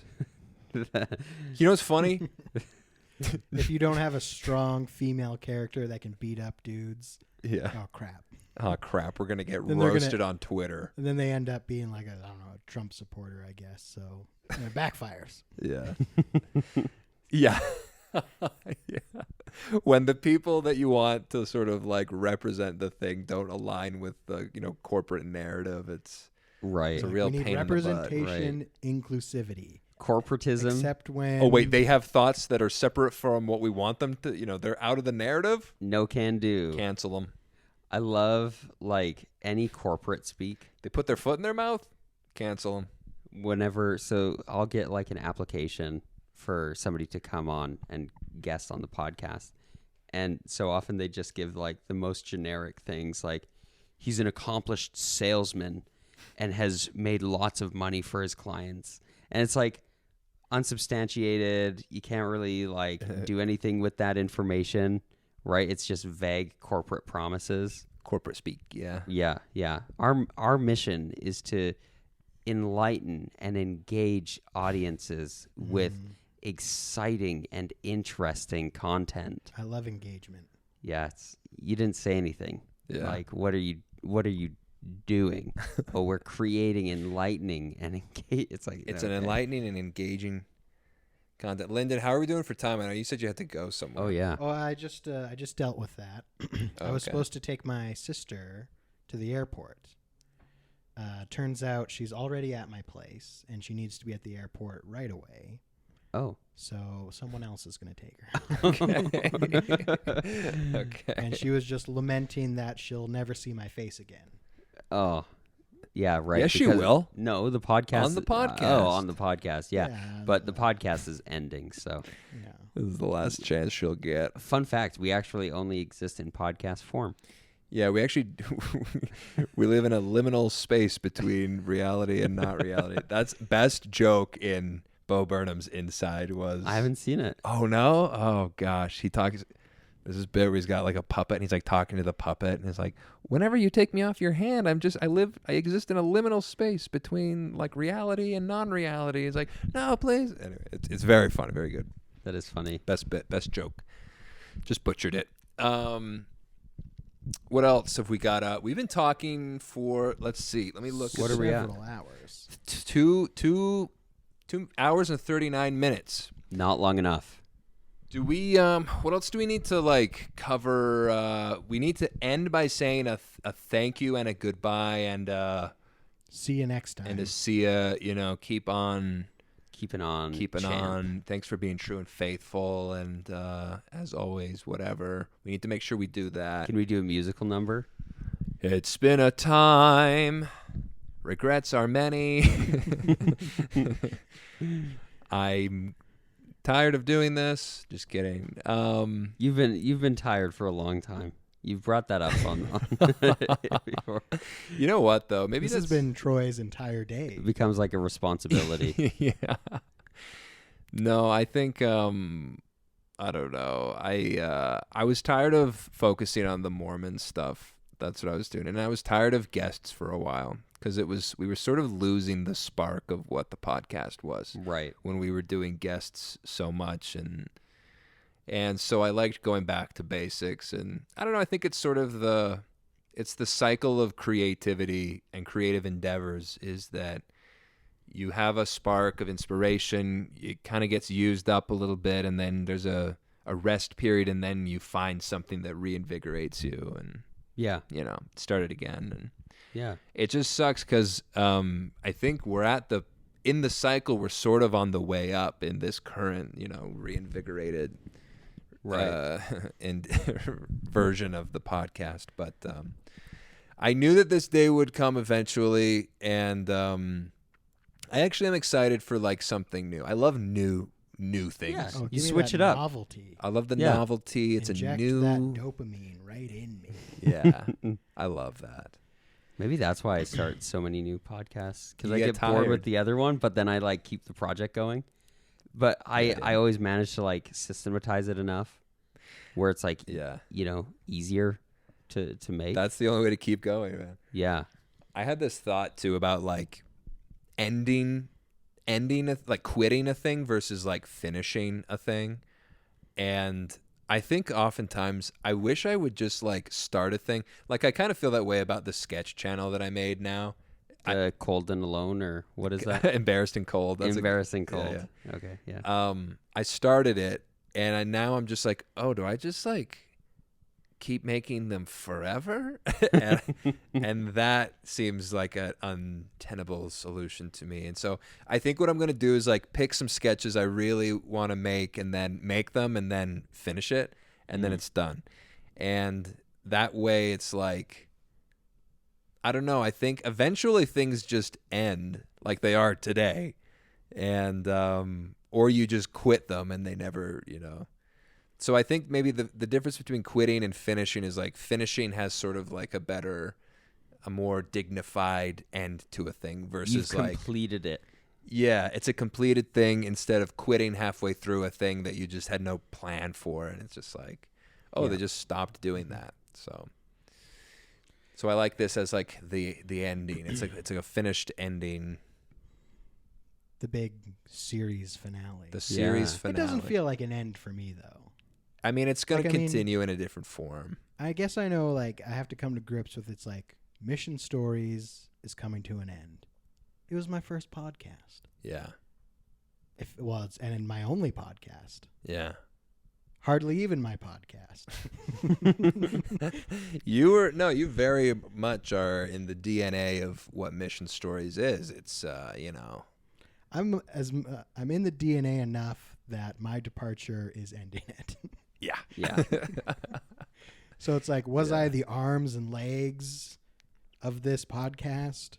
No. Was I the thoracic cavity, the neck, the head? No. But was I the heart? Yeah. Yes. And Were you the most important part? Honestly, probably. and is that what's killing it? Yeah. But yeah, I don't know. Yeah. It's been a ride. It's been a fun it's ride. just, we got into our late 20s Mm-hmm. and we were not married. No. And we're like, what do we do now? Yeah. Start a podcast, obviously. Mm-hmm. And that gives your life purpose. Yeah. And for Alex, it gives his life all the purpose, All all 30 of them. All for the purpose. And it's almost like this was me in my late 20s, fluttering along. Yeah. And then you know what we started? We started the Mission Stories podcast. And it's been uphill since It then. honestly, your life has gotten better since we started the podcast. Yeah. Would you have ever gotten married were it not for the podcast? Probably not. Exactly. I probably would have had the confidence and swagger Yeah. of a podcaster. of a podcast. To Well, get it's true, married. and it made socializing so much easier. Yeah. Because you went have ar- something to talk I just about. went around being like, "Hey guys, I've got a podcast. Doesn't that make me interesting?" And they're like, "It does, kind of." It kind of does. That is not something a lot of people do. I have this sort of, well, it's something I've come to terms with, but it's a bit of a complex that, like, the reason you truly are the reason that, like, as many people as do listen is because you're such a kind of this magnetic personality and this character, and that the only way that I'm, what's the It's like- word? Permitted. The only way that I'm consumable is when I'm sort It's of with somebody else. is with Lyndon, you know, or with someone else. Like I'm too something. It's to- like Abbott and Costello, Jake and Amir. Would you watch a web series of just Jake? That'd be boring. Would you watch one of just Amir? I It'd be check too crazy. I check it out. I probably wouldn't go back and again and again. Yeah.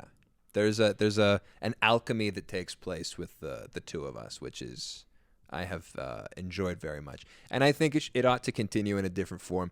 I think just this particular kind of Mormon, the mission Mormon, me delving into my own, issues with that, and then kind of coming up the other side with all the stuff we talked about today. I think that's like a good, for me, it feels like a good jumping off point to go into the future. It's like, it's great, whatever. But then to never have to talk about it ever again is a good feeling. That's something I am actually quite happy about. And it can be maybe a personal thing from now on. I don't have to. I'm honestly, I've come to conclusions and I've learned things that I don't think I ever would have if not for this podcast and all of that. But yeah, to leave it behind and to drive on ahead and see what's in the future, I'm very happy and excited about that. Yeah, my Mission Stories mug, it's going to become a relic. Yeah. It's going to be like, hey, remember that thing? Yeah. That was a good time. Have a little sippy sip. I'm glad I've already archived all this on YouTube already. I'm glad that's not yet to be done. It's already done.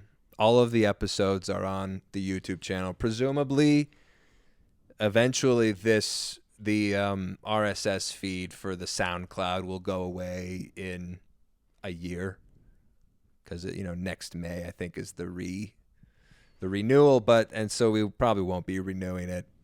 Definitely not. But there's still time left on it. But I think it's a good place to end this particular thing. And shout out to the true and faithful. Yeah. I mean, did we kind of treat podcasting as like a personal audio journal? Yeah. Yes. And would we have continued doing it with no listeners? Maybe. Yeah, maybe I not. think so. I mean, there was something. I mean, it almost died. There were times. There was the periods, the ebbs and the flows. And at one point, we were just like, we serve an audience. Yeah. There are dozens of people There that listen to this. Tens of people. You could say And it's like we would be doing them a disservice if we stopped. And that Yeah. kept us going. Yeah, I think so. They did keep it alive probably longer than it would have otherwise. But I mean, I guess it's enough people that that it kept us going. But again, it's not a lot. It's hundreds of people, or 100, maybe 100, maybe 200.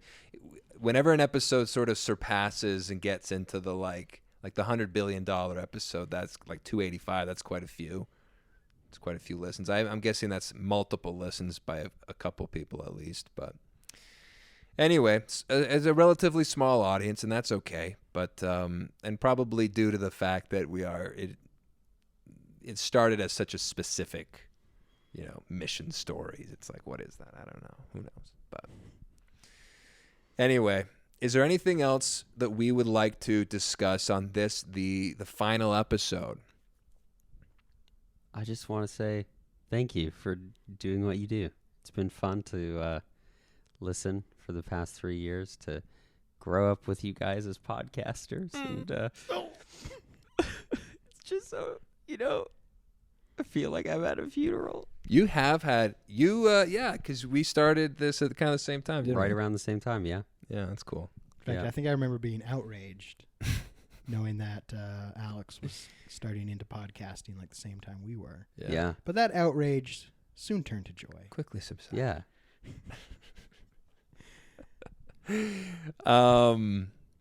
Yeah, and I'm just surprised how relatively consistent we've been. We've been doing this for like 3 years. Yeah. That's too wild. Crazy. Man, I don't know. Stick around like a phoenix rising from the ashes. So too will Troy and Lyndon. Because you know what? What? Life's a mission. Bye. That was good. Proud of you guys. Best. So, how about that air conditioner? Let's turn that on. I'm like so hot.